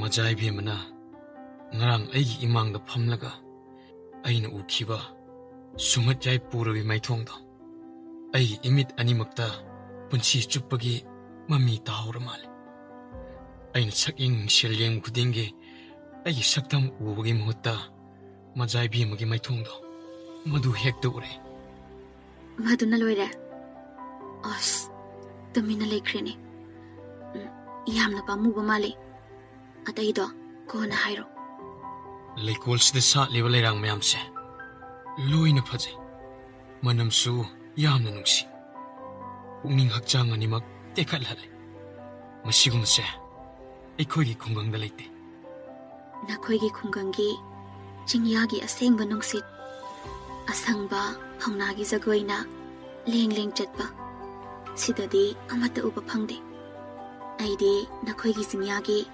ꯑꯆꯤꯛꯄ ꯂꯝꯍꯥꯡꯗꯨꯒꯤ ꯅꯥꯄꯣꯝꯗ ꯅꯪꯒ ꯂꯣꯏꯅꯅ ꯆꯠꯄ ꯄꯥꯝꯖꯩ ꯐꯪꯗꯧꯗꯤ ꯃꯥꯟꯗꯦ ꯀꯔꯤꯒꯤ ꯐꯪꯗꯅꯤ ꯅꯣꯡꯃ ꯅꯠꯇ꯭ꯔꯒ ꯅꯣꯡꯃꯗꯤ ꯂꯥꯛꯈꯤꯅꯤ ꯇꯟꯖꯥꯗꯣ ꯑꯗꯣ ꯆꯠꯂꯁꯤꯔ ꯉꯁꯤꯗꯤ ꯉꯟꯅ ꯍꯜꯂꯁꯤ ꯅꯣꯡ ꯉꯟꯐꯥꯠꯇ꯭ꯔꯤꯉꯩꯗ ꯆꯠꯈ꯭ꯔꯗꯧꯅꯤ ꯍꯣꯏꯅꯦ ꯆꯠꯂꯁꯤꯅꯦ ꯑꯗꯣ ꯅꯪꯒꯤ ꯅꯈꯨꯠꯇꯣ ꯑꯃꯨꯛꯇ ꯇꯤꯡꯊꯣꯔꯛꯑꯣ ꯑꯩꯒꯤ ꯈꯨꯗꯣꯞ ꯑꯁꯤꯃꯗꯤ ꯅꯪꯒꯤ ꯅꯈꯨꯠꯇ ꯁꯤꯖꯤꯟꯕꯤꯔꯒꯦ ꯃꯁꯤ ꯑꯩꯕꯨ ꯀꯥꯎꯊꯣꯛꯈꯤꯅꯤ ꯍꯥꯏꯗꯨꯅ ꯑꯩꯕꯨ ꯅꯤꯡꯁꯤꯡꯅꯕ ꯈꯨꯗꯣꯜ ꯇꯝꯂꯝꯕꯅꯤ ꯀꯩꯅꯣ ꯇꯥꯍꯧꯔꯗꯤ ꯇꯥꯍꯧꯔꯣꯏ ꯇꯥꯍꯧꯔꯁꯨ ꯀꯔꯤꯁꯨ ꯀꯥꯏꯗꯦ ꯑꯩꯅ ꯑꯃꯨꯛ ꯄꯤꯅꯤ ꯑꯩꯒꯤ ꯑꯃꯠꯇ ꯋꯥꯠꯇꯅ ꯄꯤꯔꯤꯕꯁꯤꯗꯤ ꯏꯅꯤꯡꯊꯧꯅ ꯑꯩꯒꯤ ꯀꯔꯤꯁꯨ ꯋꯥꯠꯍꯟꯗ꯭ꯔꯦ ꯄꯥꯕꯨꯡꯅ ꯄꯤꯕꯅ ꯄꯤꯕꯅꯦ ꯑꯩꯅ ꯄꯤꯕꯁꯤꯅ ꯑꯈꯟꯅꯕ ꯅꯤꯡꯁꯤꯡ ꯈꯨꯗꯣꯞꯅꯤ ꯈꯨꯗꯣꯞ ꯑꯁꯤ ꯄꯤꯗ꯭ꯔꯕꯗꯤ ꯅꯤꯡꯁꯤꯡꯕ ꯌꯥꯗ꯭ꯔꯦꯅꯦꯀꯣ ꯑꯩꯗꯤ ꯃꯖꯥꯏꯕꯤ ꯑꯃꯅ ꯈꯨꯗꯣꯞ ꯑꯁꯤ ꯄꯤꯔꯛꯇ꯭ꯔꯕꯁꯨ ꯁꯨꯀꯥꯎ ꯀꯥꯎꯔꯣꯏꯗ ꯃꯖꯥꯏꯕꯤ ꯑꯃꯕꯨ ꯀꯥꯎꯗꯅꯕ ꯈꯨꯗꯣꯞ ꯑꯃ ꯑꯩꯉꯣꯟꯗ ꯈꯨꯗꯣꯜ ꯇꯝꯕꯤꯔꯦ ꯑꯗꯨꯕꯨ ꯀꯔꯤ ꯀꯥꯏꯕꯒꯦ ꯑꯩꯕꯨ ꯅꯤꯡꯁꯤꯡꯕꯤꯅꯕ ꯃꯖꯥꯏꯕꯤ ꯑꯃꯗ ꯀꯔꯤꯁꯨ ꯄꯤꯗ꯭ꯔꯕꯅꯤꯅ ꯑꯩꯕꯨꯗꯤ ꯀꯥꯎꯈ꯭ꯔꯅꯤꯗꯣ ꯑꯩꯗꯤ ꯅꯪꯕꯨ ꯀꯥꯎꯊꯣꯛꯄ ꯁꯨꯡꯉꯝ ꯉꯝꯂꯔꯣꯏ ꯅꯪꯅ ꯆꯠꯈ꯭ꯔꯕꯁꯨ ꯑꯩꯒꯤ ꯊꯋꯥꯏꯗꯤ ꯅꯪꯒꯤ ꯅꯥꯛꯇ ꯑꯗꯨꯝ ꯇꯨꯡꯏꯟꯈ꯭ꯔꯅꯤ ꯀꯔꯤꯁꯨ ꯄꯤꯅꯤꯡꯉꯥꯏ ꯂꯩꯇ꯭ꯔꯕꯁꯨ ꯑꯩꯒꯤ ꯈꯨꯗꯣꯜ ꯑꯃꯗꯤ ꯄꯤꯔꯝꯒꯦ ꯄꯤꯒꯗꯕ ꯂꯩꯔꯗꯤ ꯍꯧꯖꯤꯛꯁꯨ ꯄꯤꯕ ꯌꯥꯏ ꯄꯤꯔꯣꯗꯅ ꯍꯧꯖꯤꯛꯇꯤ ꯄꯤꯕ ꯌꯥꯗꯦ ꯍꯣꯔꯦꯟ ꯃꯖꯥꯏꯕꯤ ꯑꯃꯅ ꯑꯇꯥꯡꯕꯤ ꯁꯨꯝꯕ ꯆꯪꯂꯛꯄꯗ ꯃꯗꯨꯗ ꯑꯣꯏꯅ ꯄꯤꯔꯒꯦ ꯍꯧꯖꯤꯛꯇꯤ ꯌꯥꯎꯔꯛꯇ꯭ꯔꯕ꯭ꯔꯥ ꯅꯪꯒꯤ ꯀꯥꯗ ꯂꯩꯍꯧꯔꯝꯂꯅꯤ ꯌꯥꯎꯔꯤ ꯂꯩꯀꯣꯟꯁꯤꯗꯗꯤ ꯄꯤꯊꯣꯛꯄ ꯌꯥꯗꯦ ꯄꯤꯕꯨ ꯄꯤꯅꯤꯗꯤ ꯑꯩꯒꯤꯗꯤ ꯏꯌꯥꯗ ꯌꯥꯏ ꯆꯠꯇ꯭ꯔꯤꯉꯩꯗ ꯄꯤꯔꯝꯕ ꯀꯥꯎꯊꯣꯛꯈꯤꯅꯤꯀꯣ ꯀꯥꯎꯊꯣꯛꯂꯒꯅ ꯃꯊꯪ ꯂꯥꯛꯄꯗ ꯄꯤꯔꯒ ꯂꯣꯏꯔꯦ ꯑꯃꯨꯛ ꯀꯣꯅꯨꯡꯗ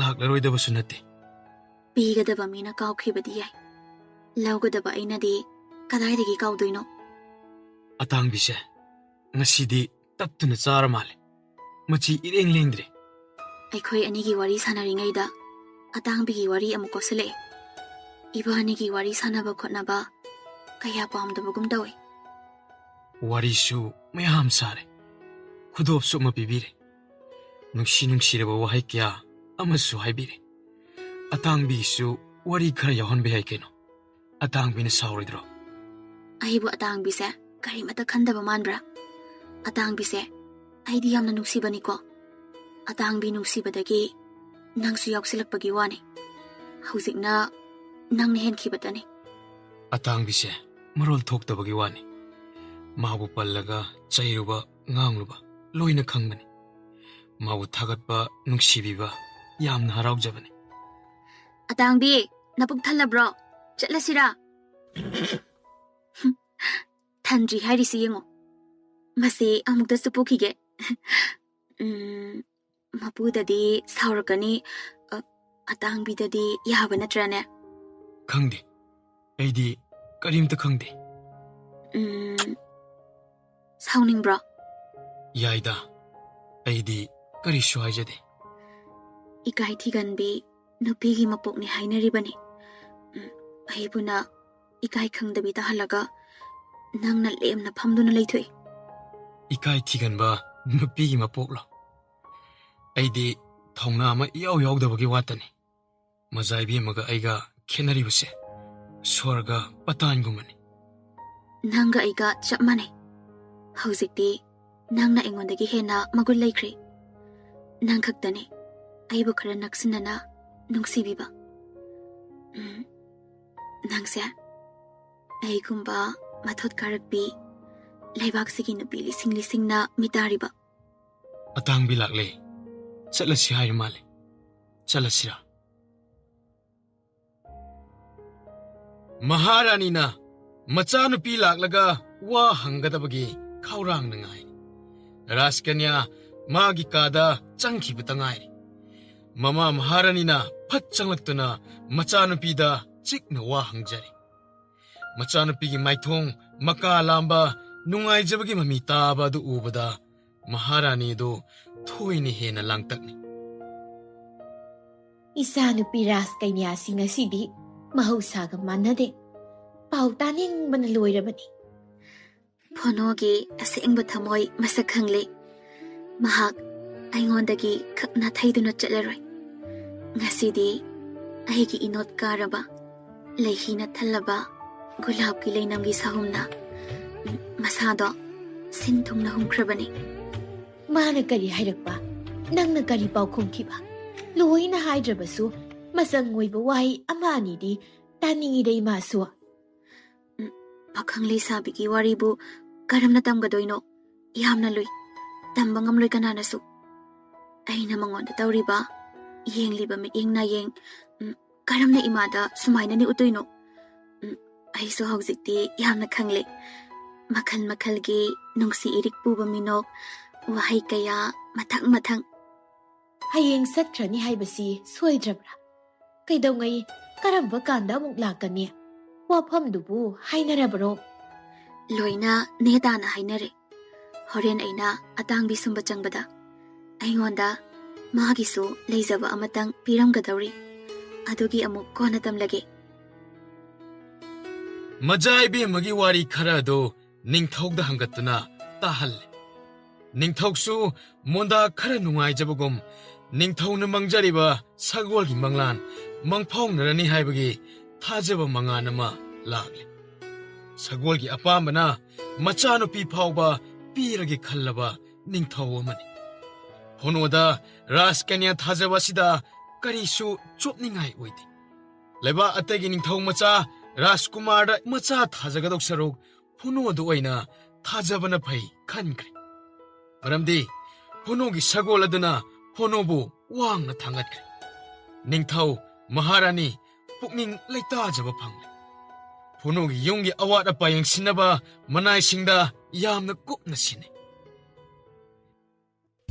ꯅꯨꯃꯤꯗꯥꯡꯒꯤ ꯆꯔꯥ ꯆꯥꯕ ꯇꯣꯛꯂꯗꯨꯅ ꯃꯅꯥꯏ ꯃꯁꯦꯟ ꯑꯉꯝ ꯑꯊꯧ ꯃꯥꯒꯤ ꯇꯨꯝꯐꯝ ꯆꯥꯐꯝꯗ ꯄꯣꯊꯥꯅꯈ꯭ꯔꯦ ꯃꯄꯥꯟꯗ ꯁꯟꯇ꯭ꯔꯤ ꯇꯥꯕ ꯀꯥꯡꯕꯨꯅ ꯇꯥꯕ ꯊꯕꯛ ꯁꯨꯒꯗꯕ ꯀꯥꯡꯕꯨꯅ ꯁꯨꯕ ꯃꯥꯒꯤ ꯇꯧꯒꯗꯕꯁꯤꯡ ꯄꯥꯂꯤ ꯅꯥꯏꯅ ꯇꯧꯅꯈ꯭ꯔꯦ ꯃꯄꯥ ꯏꯕꯨꯡ ꯃꯍꯥꯔꯥꯖ ꯃꯃꯥ ꯏꯕꯦꯝꯃ ꯃꯍꯥꯔꯥꯅꯤ ꯏꯪꯅ ꯆꯤꯛꯅ ꯋꯥꯇꯥꯅꯗꯨꯅ ꯄꯣꯊꯥꯔꯦ ꯃꯖꯥꯏꯕꯤ ꯑꯃꯗꯤ ꯐꯣꯅꯣꯒꯤ ꯀꯥꯗ ꯅꯍꯥꯟꯈꯩꯗꯒꯤ ꯈꯔ ꯍꯦꯟꯅ ꯉꯟꯈꯠꯅ ꯆꯪꯅꯤꯡꯂꯕꯅꯤ Wakal ama phawba chaning ita taba ngamdana itaw tawna khaurangba na ngai ngamdraba wakhalda karino mana aingona pirakkadoriba asina mang thadana Raskanya adu khongthang tapna phonogi kada khong thangjille Atangbi tamlabro tamjibra hayengdi nakhogi khonggangda chatkani haidai Atangbi se mangaka sunomli Nangsu harau boire Nangi mapu ibungosu yamna harau bumali ngasidi Harau phong khangdeda Aibu majaibi mana harau rongani khanbrane Nayumda hanbabu karigi harau roidoriba Ima pabung unarani kayo lekaygi misinga wari sanarani Jingyagi labuk lamhangda Atangbiga koina chalani Adubudi chumi Laikolgi phajabana makhalama Jingyagi phajabana amani Ai sunong madi maphamdada chatminaba phanglakani haibani ko Atangbi shumbalak panatro Sumbirodana Maso tumningamane Atangbi nonghaina tumloko namit uisilo Tumkrisi yengo Raskanya su Uthani ngamane Lao Ay ningasay Ay yusu kudol ang mapini haikibado Ay ningsingli Aidi kausinaraga tokhidrana nungsa thiruri Nungsa thiba hebi Changsilaw inakta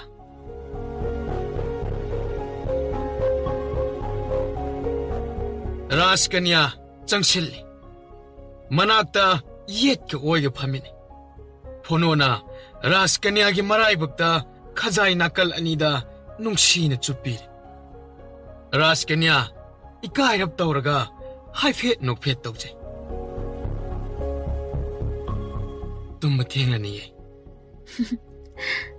Aidi tumningdri Aibu thuna chalhaningbra Chalaningde Adubo hayingdinga na chatkadabanina Nangisu aingonda karino ama pini haibadudi Haujikta pikibadudi Kadaida piriba Aidi uhaude Kadaida thamlibano Sidadi leitina Haujikta pikiba Yamna chamba Mamal yaudaba posakto Sidagi hena mamal yamba ama pamdre Nahagi khudol Aigi iphamdadi Hainingai leitana mamal yamkre Ay ngasidi Nangi mapung pharabu wakhalgi dolai tongduna Mapam sinthungna koiminarabani Majai bima Atang bisu tumkre Aishu tumlage Watha biruro Wa amata hainadri Hayeng zatkraga Karamba kanda amuk lakpa Khudong chaba amada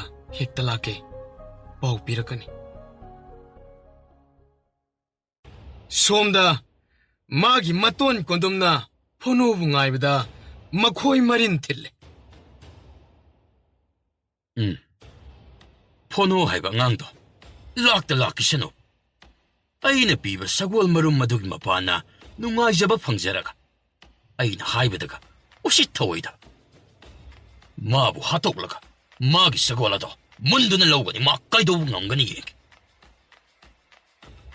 Kondumna Phonogi mayamda chattuna hangi Ningthau manai masen singna asengba mata haidokte Satkibasu khangaude kaidongai lakani haibasu khangde masitani khomleba Phonodi magi sagol tongdana mamli ba kanaduda mayum yorokle Manai mari manga changdana waram nani haidana Phonobu makhong mukhut chamdana seba ningthina tawre Atang bisu madu mangai Manai singna taithok nanthokdana loina masa pumba upul waipul paghandre Mama mapana changlaktuna konungi wari watai amatta sithadana sanarami Nongalagadi Phono konungdagi halakpaki pau hekta tane Kondumsu pau sitare Konungi thaurang aduda thabak tawminagadaba miyoi taret nipana do sem sanakre Kondumna Phonoga sagolga chatpa maphamsing kadaidano kupna thiragle Nongma mafam amada ngaiduna leiri Phonona ꯌꯥꯝ ꯆꯦꯛꯁꯤꯟꯖꯔꯝꯃꯤ꯫ ꯃꯅꯥꯏ ꯊꯣꯉꯥꯛꯄ ꯑꯅꯤꯗ ꯃꯍꯥꯛꯀꯤ ꯃꯇꯣꯟ ꯀꯣꯟꯗꯨꯝ ꯑꯗꯨ ꯃꯁꯛ ꯇꯥꯛꯇꯨꯅ ꯆꯪꯍꯜꯂꯛꯄ ꯌꯥꯗꯦ ꯍꯥꯏꯅ ꯌꯥꯊꯪ ꯄꯤꯈ꯭ꯔꯦ꯫ ꯑꯁꯨꯝ ꯊꯦꯡꯅꯔꯛꯇꯕꯒꯤ ꯃꯇꯨꯡꯗ ꯀꯣꯟꯗꯨꯝꯅ ꯐꯣꯅꯣꯒꯤ ꯃꯌꯨꯝꯗ ꯂꯥꯛꯏ꯫ ꯑꯗꯨꯕꯨ ꯊꯣꯡꯒꯥꯟ ꯂꯥꯟꯁꯤꯜꯍꯟꯗ꯭ꯔꯦ꯫ ꯀꯣꯟꯗꯨꯝ ꯁꯥꯎꯕꯅ ꯃꯩ ꯍꯧꯔꯦ꯫ ꯍꯟꯗꯛꯇꯤ ꯍꯦꯛ ꯊꯦꯡꯅꯕ ꯃꯐꯝꯗ ꯐꯣꯅꯣꯒꯤ ꯑꯔꯣꯏꯕ ꯅꯨꯃꯤꯠ ꯑꯣꯏꯔꯅꯤ ꯍꯥꯏꯗꯨꯅ ꯁꯤꯡꯗꯨꯅ ꯂꯩꯈ꯭ꯔꯦ꯫ ꯐꯅ ꯀꯨꯏꯅ ꯐꯣꯅꯣ ꯃꯥꯒꯤ ꯁꯒꯣꯜꯒ ꯃꯄꯥꯟ ꯊꯣꯛꯇꯦ꯫ ꯅꯤꯡꯊꯧ ꯃꯅꯥꯏꯁꯤꯡꯅ ꯐꯣꯅꯣꯒꯤ ꯁꯖꯤꯛ ꯅꯣꯡꯃꯒꯤ ꯐꯥꯟꯗꯨꯅ ꯄꯤꯖꯔꯝꯃꯤ꯫ ꯑꯇꯥꯡꯕꯒꯤ ꯄꯥꯎꯁꯤ ꯇꯥꯕꯗ ꯅꯤꯡꯊꯧꯅ ꯈꯣꯡꯃꯤ ꯂꯥꯟꯃꯤ ꯁꯒꯣꯜ ꯂꯥꯟꯃꯤ ꯀꯨꯟ ꯊꯥꯔꯛꯂꯦ꯫ ꯍꯦꯟꯅ ꯆꯦꯛꯁꯤꯟꯈ꯭ꯔꯦ ꯍꯥꯏꯕ ꯀꯣꯟꯗꯨꯝꯁꯨ ꯈꯪꯂꯦ꯫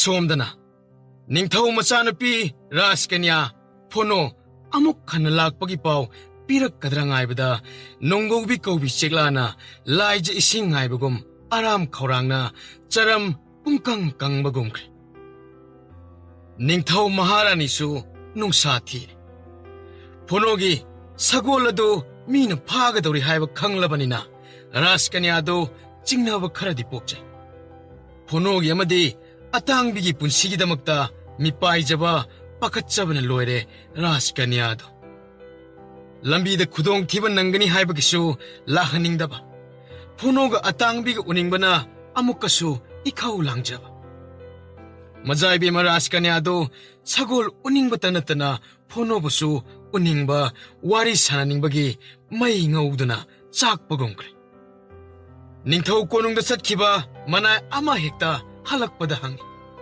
ꯐꯣꯅꯣ ꯀꯩꯗꯧꯉꯩ ꯂꯥꯛꯀꯅꯤ? ꯄꯥꯎ ꯄꯤꯔꯛꯄ꯭ꯔꯥ?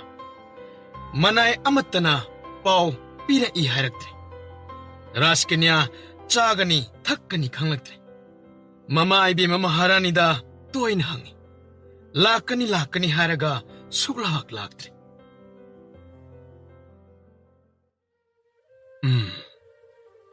ꯑꯩꯒꯤ ꯏꯇꯣꯟ ꯑꯗꯨꯕꯨ ꯀꯤꯕꯗꯒꯤ ꯑꯩꯅ ꯑꯇꯥꯡꯕꯤꯒꯤ ꯃꯄꯥ ꯁꯨꯛꯊꯣꯛ ꯊꯣꯛꯇ꯭ꯔꯕꯗꯤ ꯑꯩꯁꯨ ꯑꯇꯥꯡꯕꯤꯁꯨ ꯅꯔꯛꯂꯅꯤ꯫ ꯃꯤ ꯑꯣꯏꯅ ꯄꯣꯛꯂꯒ ꯃꯤꯔꯛꯇ ꯇꯤꯟꯕ ꯐꯪꯗꯅ ꯀꯤꯗꯨꯅ ꯂꯣꯠꯇꯨꯅ ꯂꯩꯔꯒ ꯀꯔꯤ ꯀꯥꯟꯅꯕꯅꯣ?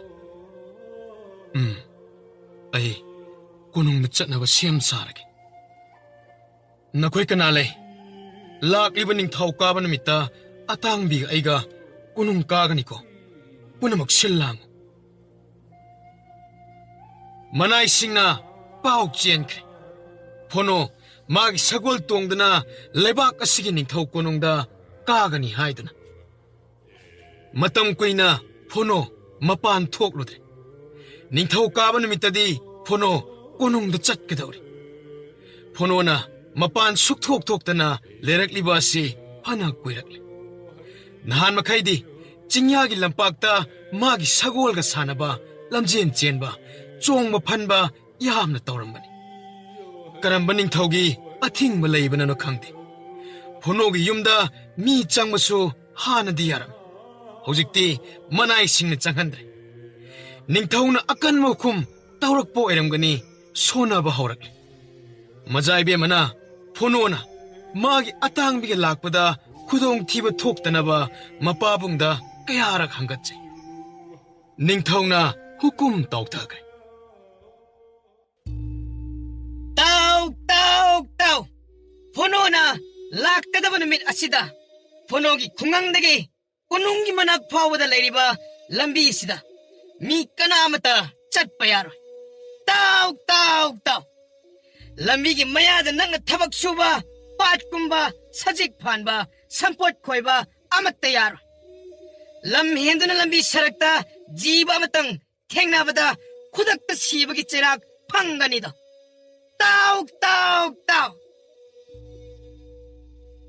ꯂꯩꯕꯥꯛ ꯄꯨꯝꯕ ꯇꯥꯗꯕ ꯌꯥꯎꯗ꯭ꯔꯦ꯫ ꯁꯒꯣꯜ ꯇꯣꯡꯕ 10-20ꯅ ꯃꯥꯏꯀꯩ ꯁꯤꯟꯕ ꯊꯨꯡꯅ ꯄꯥꯎꯊꯥꯡ ꯂꯥꯎꯈ꯭ꯔꯦ꯫ ꯄ꯭ꯔꯖꯥ ꯃꯤꯌꯥꯝꯅ ꯉꯥꯡꯅꯩ, ꯍꯟꯗꯛꯇꯤ ꯐꯣꯅꯣꯒꯤ ꯀꯣꯅꯨꯡ ꯆꯠꯄꯒꯤ ꯈꯣꯡꯆꯠ ꯑꯁꯤ ꯃꯑꯣꯡ ꯑꯃꯅꯤ꯫ ꯀꯔꯝꯕ ꯊꯧꯔꯥꯡꯅꯣ?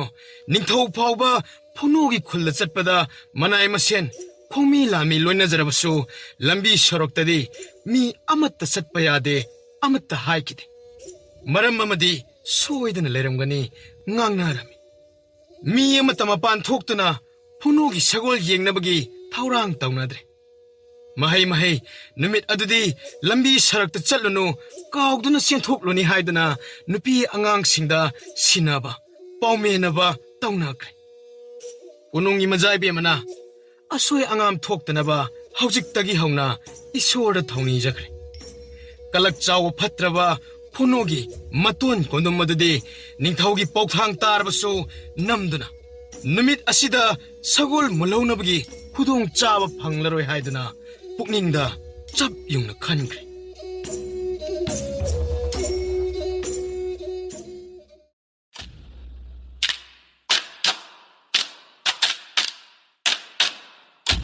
Mamli tawbadagi hauna kanamata lambida chatpa udre.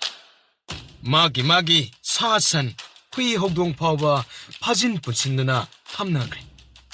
Kondunga magi misingadi ahingdagi hauna lamhangda ahing yarektuna phonona sagol tongduna lakpa ngaiduna laikre. Phonogi khungangdagi khungang mari manga lalaga laiba lambi hairap konba amagi uku makhada nongandringaida changduna kunduna lay. Phono magi sagol atangbi tongladuna mayumdagi khongsanba hawkre. Lambida jiba amata chatpa ude. Adabo phonogi mabukta chingnaba amadi adumak phawre. Phonona atangbida tai. Nasidi tangbi namin ana singuko aikhoini khudong thiba nangba soiro. Aigi ituna nangbu phagadabagi thaurang tawduna laikhabani. Aduna niko aina nangbu chinyada chajik pijanaba udribda. Adugane horen lambida phatraba mising thengnarabadi thengnaba kausatgadabniko. Thawai hingnaba yumtana chelokse. Atangbi bhap loina tai. Mangak nomi. Phana sangna khudup thaduna chelakle. Sagon lakpagi kudruk haiba makhol uku manungda hauna tarakle. Kondomna sagol lakle. Nang hauraroi matagum uku mathakta thaurina sem saduna tingduna laikre. Madu khangching-chinglaga sagongi makhongda pannaba sem sakrab.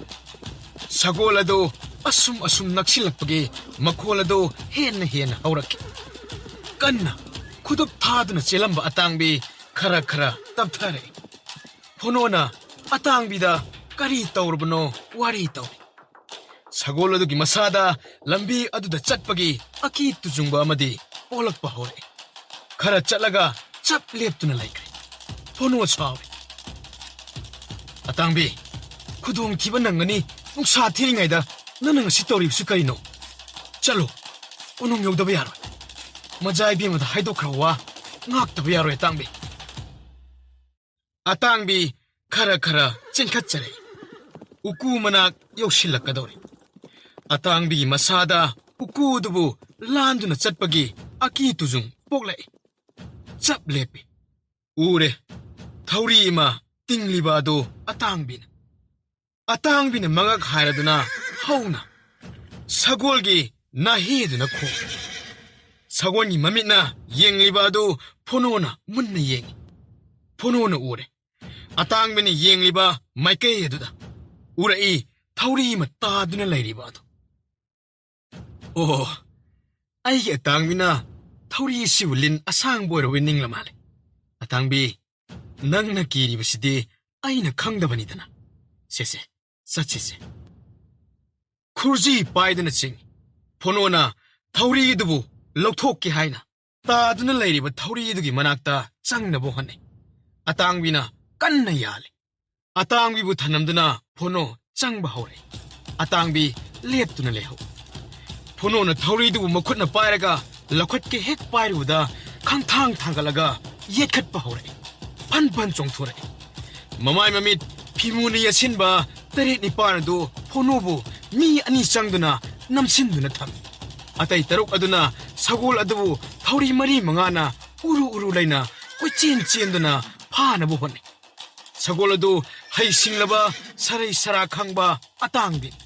Phonona atangbida miyo sing adubu kaugthatnabagidamak koilaulo. Sagol adabu punnabu hone nanthokpaga punbaga.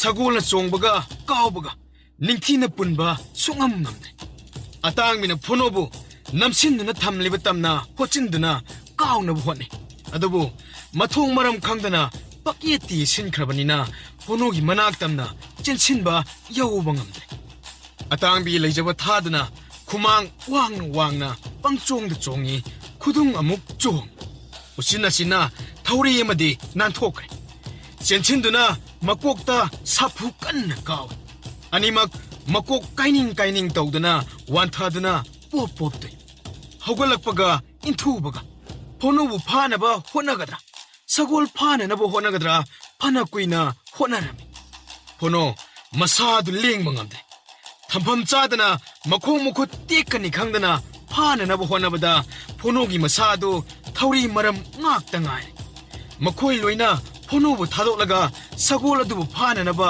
pusinduna honakre pono ningthin hogat pangam yamna wana pono hogatuna atangbida yum yaunaba chatnabgidamak yathang dore atangbiga makoi ni pangi lan akan melan sini nani khangnade sagol aduna kawbada onunggi mamaidu ungkai kai China panglaba kondum thang satuna sagol aduda thinnaba honare phonona ui aduga thang pare mi dubu kauna nabigidamak phonona kanna honari atangbida yathang pi phonona atangbida thangna thinge tawreiba singdu leijabi thaduna atangbina chongkhatuna kaukthai kondum ina pungang leimaida tuduna lekre makhoi taruk tare adusu shek tuna chena bohane atangbina tana duna kumang khundung ani changna loina kauthatle makhoi singadu siba changma khangdre phonona makhoi singadu kana no masak eningduna phi hangna bohonare phonona changsilubadadi thangna khangthin thilai phonogi khurai phono phuk hogatuna atangbi kawi aduga atangbida thilaiba midubu mami khangdana nesanaba phonona kanna law atangmina chongkhatuna mamai mamit mathabak mafaigan masing khangdana kausil amata khaktan atangbina mathang netpaga kawbaga tawbada padrak tare makhoi singdo sirum narum tawna ina ungang jaga sorok matai labuk sagona kawbaga itana ngaksang ngangkre phono yamna wana sagol adugi mathakta kakhatuna uprakna mayum lomda hanba horak phonogi matawodu sorokta kana mata thoktrabanina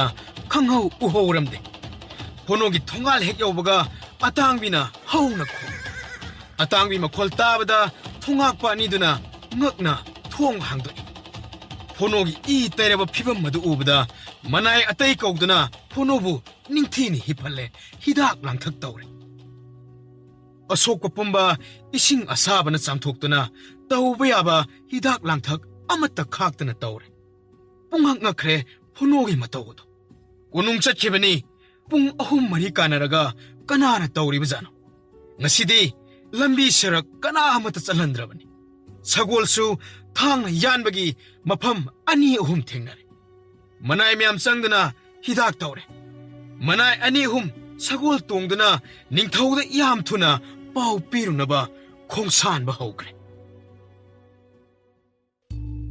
somdana phono magi sagolga konungda lakani haiduna umlang majaibe madi areibida ke mogduna hena saksu phajana wakhal monda nungaina phonobu ngaiduna leijari phonogi sananaba thaknanaba leinanaba ka sengdokpa kanthokpa manai mayamna kanna honari yasangbada hek thunglabani yaurakiroi haiduna ngaina wari sane numit tasilakle phono laktre majaibe mana mapa bungda hangatuna manai sagol tongba ani thaduna phonobu lamkhangda panba khotpa yaubra yenganabagi thahankre numit pungta tare sagol laktre majaibe ma wakhal mawon khale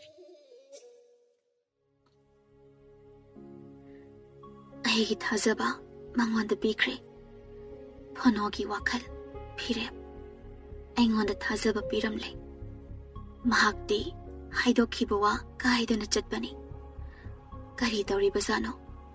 ꯃꯈꯣꯏꯒꯤ ꯏꯃꯥ ꯄꯥꯕꯨꯡꯗꯣ ꯑꯅꯥ ꯑꯌꯦꯛ ꯌꯥꯎꯔꯕꯖꯥꯠꯂꯥ? ꯅꯠꯇ꯭ꯔꯒ ꯈꯨꯡꯒꯪꯒꯤ ꯏꯁꯨꯡ ꯏꯃꯥꯟꯅꯕꯤ ꯀꯅꯥꯅ ꯐꯣꯅꯣꯕꯨ ꯃꯥꯒꯤ ꯑꯣꯏꯅꯕ ꯈꯣꯅꯨꯡꯗ ꯑꯃꯨꯛ ꯍꯟꯅ ꯆꯠꯄ ꯌꯥꯔꯣꯏ ꯍꯥꯏꯅ ꯑꯊꯤꯡꯕ ꯊꯝꯈ꯭ꯔꯕꯖꯥꯠꯂꯥ? ꯃꯇꯝ ꯀꯨꯏꯅ ꯎꯅꯗ꯭ꯔꯕꯗꯤ ꯍꯦꯛꯇ ꯀꯥꯎꯊꯣꯛꯏ ꯍꯥꯏ꯫ ꯐꯅꯗꯤ ꯀꯨꯏꯔꯦ ꯎꯅꯗꯕ, ꯑꯗꯨꯕꯨ ꯆꯠꯂꯝꯗꯥꯏꯒꯤ ꯅꯨꯃꯤꯠꯀꯤ ꯅꯨꯃꯤꯗꯥꯡꯗ ꯃꯥꯅ ꯅꯨꯡꯁꯤꯅ ꯇꯝꯕꯤꯔꯝꯕ ꯈꯨꯗꯣꯜꯗꯣ ꯍꯧꯖꯤꯛꯁꯨ ꯑꯩꯒꯤ ꯂꯥꯏꯕꯛ, ꯑꯩꯒꯤ ꯈꯖꯥꯏ ꯑꯅꯤ ꯄꯥꯝꯃꯨꯖꯅ ꯇꯩꯊꯣꯛ ꯅꯥꯟꯊꯣꯛꯆꯗ꯭ꯔꯤ꯫ ꯅꯨꯄꯥ ꯑꯣꯏꯕꯒꯤ ꯊꯃꯣꯏ ꯐꯖꯕ ꯑꯍꯦꯟꯕ ꯀꯅꯥ ꯑꯃ ꯎꯔꯒ ꯃꯌꯨꯝꯒꯤ ꯇꯥꯂꯣꯏ ꯐꯥꯎꯕ ꯀꯥꯎꯊꯣꯛꯄ ꯉꯝꯃꯤ ꯍꯥꯏꯅꯔꯤꯕꯅꯤ꯫ ꯑꯗꯨꯅꯕꯨ ꯅꯨꯄꯥ ꯑꯣꯏꯕꯁꯤꯡꯅ ꯑꯇꯣꯝꯕꯤ ꯊꯤꯅꯔꯤꯕꯅꯤ꯫ ꯑꯁ, ꯑꯩꯁꯤꯕꯨ ꯈꯜꯍꯩ ꯈꯪꯗꯦ, ꯈꯜꯍꯩꯗꯤ ꯈꯪꯗꯦ꯫ ꯃꯁꯤꯅ ꯑꯃꯨꯛ ꯑꯐ ꯐꯠꯇꯒꯤ ꯋꯥ ꯑꯣꯏꯔꯅꯤ꯫ ꯃꯖꯥ ꯏꯕꯦꯝꯃ ꯀꯣꯅꯨꯡꯒꯤ ꯑꯋꯥꯡꯕ ꯃꯊꯣꯜ ꯑꯗꯨꯕꯨ ꯀꯥꯗꯨꯅ ꯐꯝꯗꯨꯅ ꯂꯩꯈ꯭ꯔꯦ꯫ ꯐꯨꯅꯣꯒꯤ ꯂꯝꯕꯤꯗ ꯃꯃꯥꯏ ꯑꯣꯟꯗꯨꯅ ꯃꯝꯂꯕ ꯅꯨꯃꯤꯗꯥꯡ ꯑꯗꯨꯗ ꯄꯨꯛꯅꯤꯡ ꯂꯩꯇꯥꯐꯝ ꯈꯪꯗꯅ ꯌꯦꯡꯗꯨꯅ ꯂꯩꯖꯔꯤ꯫ ꯃꯆꯥꯒꯤ ꯃꯇꯧꯗ ꯃꯃꯥ ꯃꯍꯥꯔꯥꯅꯤꯁꯨ ꯀꯔꯤ ꯇꯧꯒꯗꯕꯅꯣ ꯈꯪꯗ꯭ꯔꯦ꯫ ꯃꯃꯥꯅ ꯃꯆꯥꯅꯨꯄꯤꯒꯤ ꯃꯄꯨꯛꯅꯤꯡ ꯅꯨꯡꯉꯥꯏꯅꯕ ꯊꯦꯝꯖꯤꯟꯖꯩ꯫ ꯏꯕꯦꯝꯃ, ꯃꯥꯁꯨ ꯈꯨꯗꯣꯡ ꯆꯥꯗꯕ ꯑꯃ ꯂꯩꯔꯝꯒꯅꯤ꯫ ꯄꯥꯎ ꯂꯧꯕ ꯆꯠꯈꯤꯕꯗꯨ ꯍꯣꯔꯦꯟ ꯊꯦꯡꯂꯕꯁꯨ ꯊꯦꯡꯅ ꯂꯥꯛꯀꯅꯤ꯫ ꯃꯈꯣꯏ ꯍꯜꯂꯛꯂꯒ ꯈꯪꯂꯅꯤ꯫ ꯂꯥꯛꯑꯣ, ꯅꯪꯒꯤ ꯀꯥꯗ ꯆꯪꯂꯒ ꯋꯥꯔꯤ ꯁꯥꯔꯨꯁꯤ꯫ ꯔꯥꯖꯀꯟꯌꯥ ꯃꯍꯥꯔꯥꯅꯤꯒ ꯃꯖꯥꯏꯕꯦꯝꯃꯒꯤ ꯀꯥꯗ ꯆꯪꯗꯨꯅ ꯐꯝꯃꯤꯟꯅꯔꯦ꯫ ꯅꯤꯡꯊꯧꯁꯨ ꯄꯨꯛꯅꯤꯡ ꯂꯩꯇꯥꯗ꯭ꯔꯦ꯫ ꯀꯔꯤ ꯀꯔꯝꯕ ꯈꯨꯗꯣꯡꯊꯤꯕ ꯅꯪꯂꯕꯖꯥꯠꯅꯣ ꯈꯟꯗꯨꯅ ꯋꯥꯈꯜ ꯅꯨꯡꯉꯥꯏꯇꯅ ꯂꯩꯈ꯭ꯔꯦ꯫ ꯁꯣꯝꯗꯅ ꯀꯣꯅꯨꯡꯗꯒꯤ ꯄꯥꯎ ꯂꯧꯕ ꯆꯠꯈꯤꯕ ꯃꯅꯥꯏ ꯑꯅꯤꯗꯨ ꯐꯨꯅꯣꯒꯤ ꯌꯨꯝꯗ ꯌꯧꯔꯦ꯫ ꯐꯨꯅꯣꯒꯤ ꯈꯨꯗꯣꯡꯊꯤꯕꯒꯤ ꯏ ꯄꯥꯎ ꯂꯣꯏꯅꯃꯛ ꯋꯥꯔꯤ ꯈꯨꯗꯤꯡꯃꯛ ꯀꯨꯞꯅ ꯁꯥꯟꯅꯔꯦ꯫ ꯐꯨꯅꯣꯗ ꯃꯔꯤꯛ ꯆꯨꯝꯅ ꯄꯥꯎ ꯑꯗꯨꯕꯨ ꯂꯤꯍꯜꯂꯝꯃꯤ꯫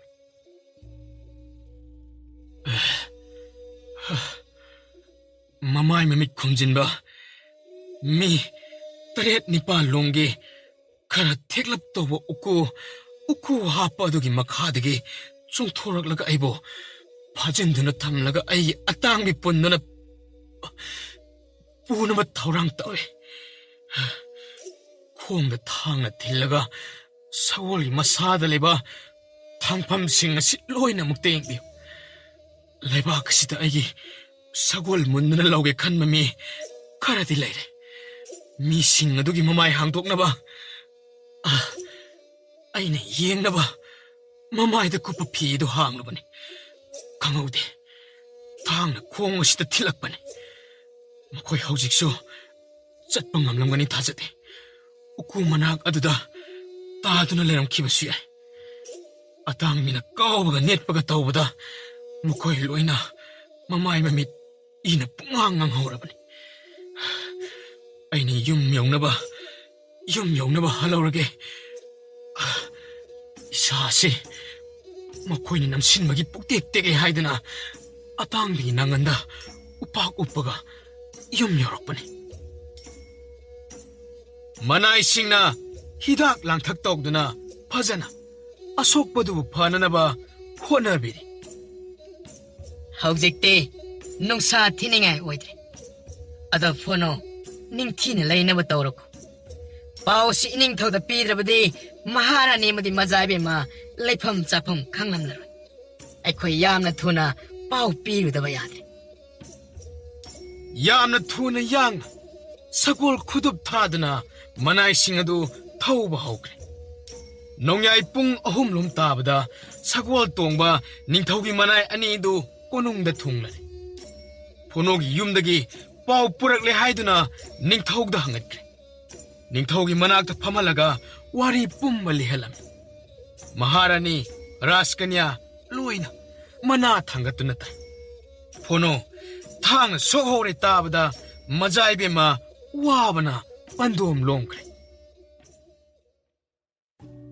ꯄꯥꯕꯨꯡ, ꯐꯣꯅꯣꯗꯤ ꯋꯥ ꯉꯥꯡꯕꯗ ꯑꯣꯏꯗꯕ ꯈꯛ ꯉꯥꯡꯗꯕꯅꯤ꯫ ꯐꯠꯇ꯭ꯔꯕ ꯃꯈꯣꯏ ꯑꯗꯨ ꯐꯥꯗꯨꯅ ꯄꯨꯔꯛꯂꯒ ꯗꯟꯗꯤ ꯄꯤꯗꯕ ꯌꯥꯔꯣꯏ.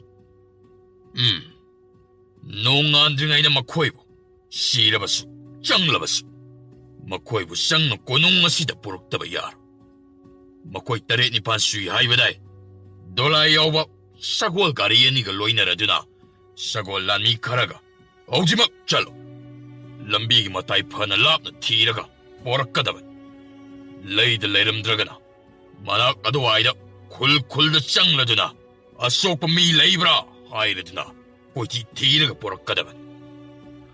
ꯑꯁꯨꯛ ꯃꯇꯝ ꯀꯨꯏꯅ ꯑꯩꯅ ꯅꯤꯡꯊꯧ ꯑꯣꯏꯗꯨꯅ ꯄꯥꯜꯂꯛꯄ ꯑꯁꯤꯗꯕꯨ 후란 진티락바 아무것도 야롭지. 어디고 ngasi디 ai leipok asidabu 후란 진티 다쿠 레이라바고. 강간이 되나 먹고 마틱 촉 락나기 강간이. 사골 가리 아니가 사골란 미카라가 콜레이투나 자가두 여우나바 토그레. 아힝 아두마 밋 깍라 오신다나 농안 망아이보다 와레 닝타오기 마차누피 라스카냐 농헥 nganbaga mapabungda hangatse. Pabong, ai phonogi khunggang da chatningi. Haujing ma khunggang adu da chatnaba thaurang tawbiyo. Ngaiko zatkiba inai singada makoibu halakpa ngai kiba tare. Phonosu sagolsu hidak langthak tawba yaba makoina tawre. Adasu madugi amatta watpa natte. Inai kuntraning pu leiridana. Maharani aikoina sakka unadi haibagi watan. Phonogi yommado ani suba konung oirabani. Nahaksu urabaduni. Numit yung matungda manaising yausilagle. Ningthawna ngayngamdana hangi. Kadai daku singadabu paraglabro. Iningthaw makhoi ahum amadi mathwai lal. Manga amadi sirum narum tawre. Amana phibam khwaidagi pai.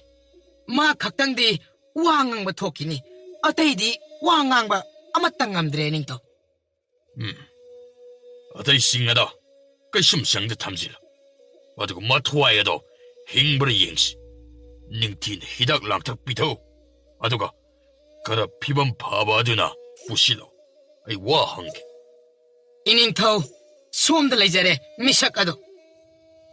Oh, masidi mamai mamit kasi phana sathina pomledana. Atang wina net pagi weramgan shoidana. Ai hayuna nakidi naming kari kawe. Iningthaw nanay giming konum kokje. Ai karigina nasindo kom. Phonogi sagolade punggani hotnariba. Ai tabak asigi luchingba maduko nano hayo. Iningthaw nanayegi patraba kalakpagi wakalna tabak asibu aina pangthokjarubane. Iningthaw pattaba tawbagi mahai ngasidi ai phangle. Ai nasindu sengna kom. Makhoi 8 asi nahaki kuneba. Iningthaw makhoi karisu maral amata leijadabane. Aina makhoi bu sel yamna pigani hairaduna neklubani iningthaw. Nakhoi nipan gi manungda ahum amade mathwai mang. Aduga nakhoi manga khaktamak hauribani. Asisu ani ahum amade ingani thajadre. Adugu yariba makhaide aina layengani. Karigumba pharaklabasu napunsi sopa kaisum sang lenbadi tare. Nahakna khwaidagi chawba mara leiba misak haibaduni. Nangna tawbana nangna phangani. Pattaba tawbagi mahai pattaba phan phanglebani naha. Phonogi punsibu amade sagolgi punsibu manghannanaba sinba mahak adudi ningthaw aina tarai na khakto. Nahakpu aina nasadabu hana layenkigani. Nakoina phangadaba dandi singadabu while sangda while laba matung laibak sinba thungna aina lauthokani. ꯃꯁꯤꯒꯤ ꯅꯨꯄꯥꯁꯤꯃꯗꯤ ꯇꯣꯉꯥꯟꯅ ꯊꯝ ꯃꯍꯥꯛꯀ ꯑꯇꯩꯒ ꯀꯅꯥ ꯑꯃꯠꯇꯒ ꯎꯅꯍꯟꯕ ꯌꯥꯗꯦ ꯌꯥꯝꯅ ꯆꯦꯛꯁꯤꯟꯅ ꯇꯧꯒꯗꯕꯅꯤ ꯃꯍꯥꯛ ꯂꯩꯕꯥꯛ ꯑꯁꯤꯒꯤ ꯈ꯭ꯋꯥꯏꯗꯒꯤ ꯆꯥꯎꯕ ꯍꯨꯔꯥꯟꯕ ꯗꯥꯀꯨ ꯃꯀꯣꯛ ꯃꯍꯥꯛ ꯃꯤ ꯍꯥꯠꯄ ꯉꯝꯕ ꯍꯤꯡꯁꯥ ꯇꯧꯕ ꯐꯠꯇ꯭ꯔꯕ ꯃꯤꯁꯛꯅꯤ ꯍꯥꯏꯗꯨꯅ ꯑꯩꯅ ꯁꯣꯏꯗꯅꯃꯛ ꯂꯥꯎꯊꯣꯛꯀꯗꯧꯔꯤꯕꯅꯤ ꯂꯩꯕꯥꯛ ꯄꯨꯡꯖꯥꯎ ꯊꯤꯟꯈ꯭ꯔꯦ ꯐꯣꯅꯣꯒꯤ ꯋꯥꯔꯤꯗ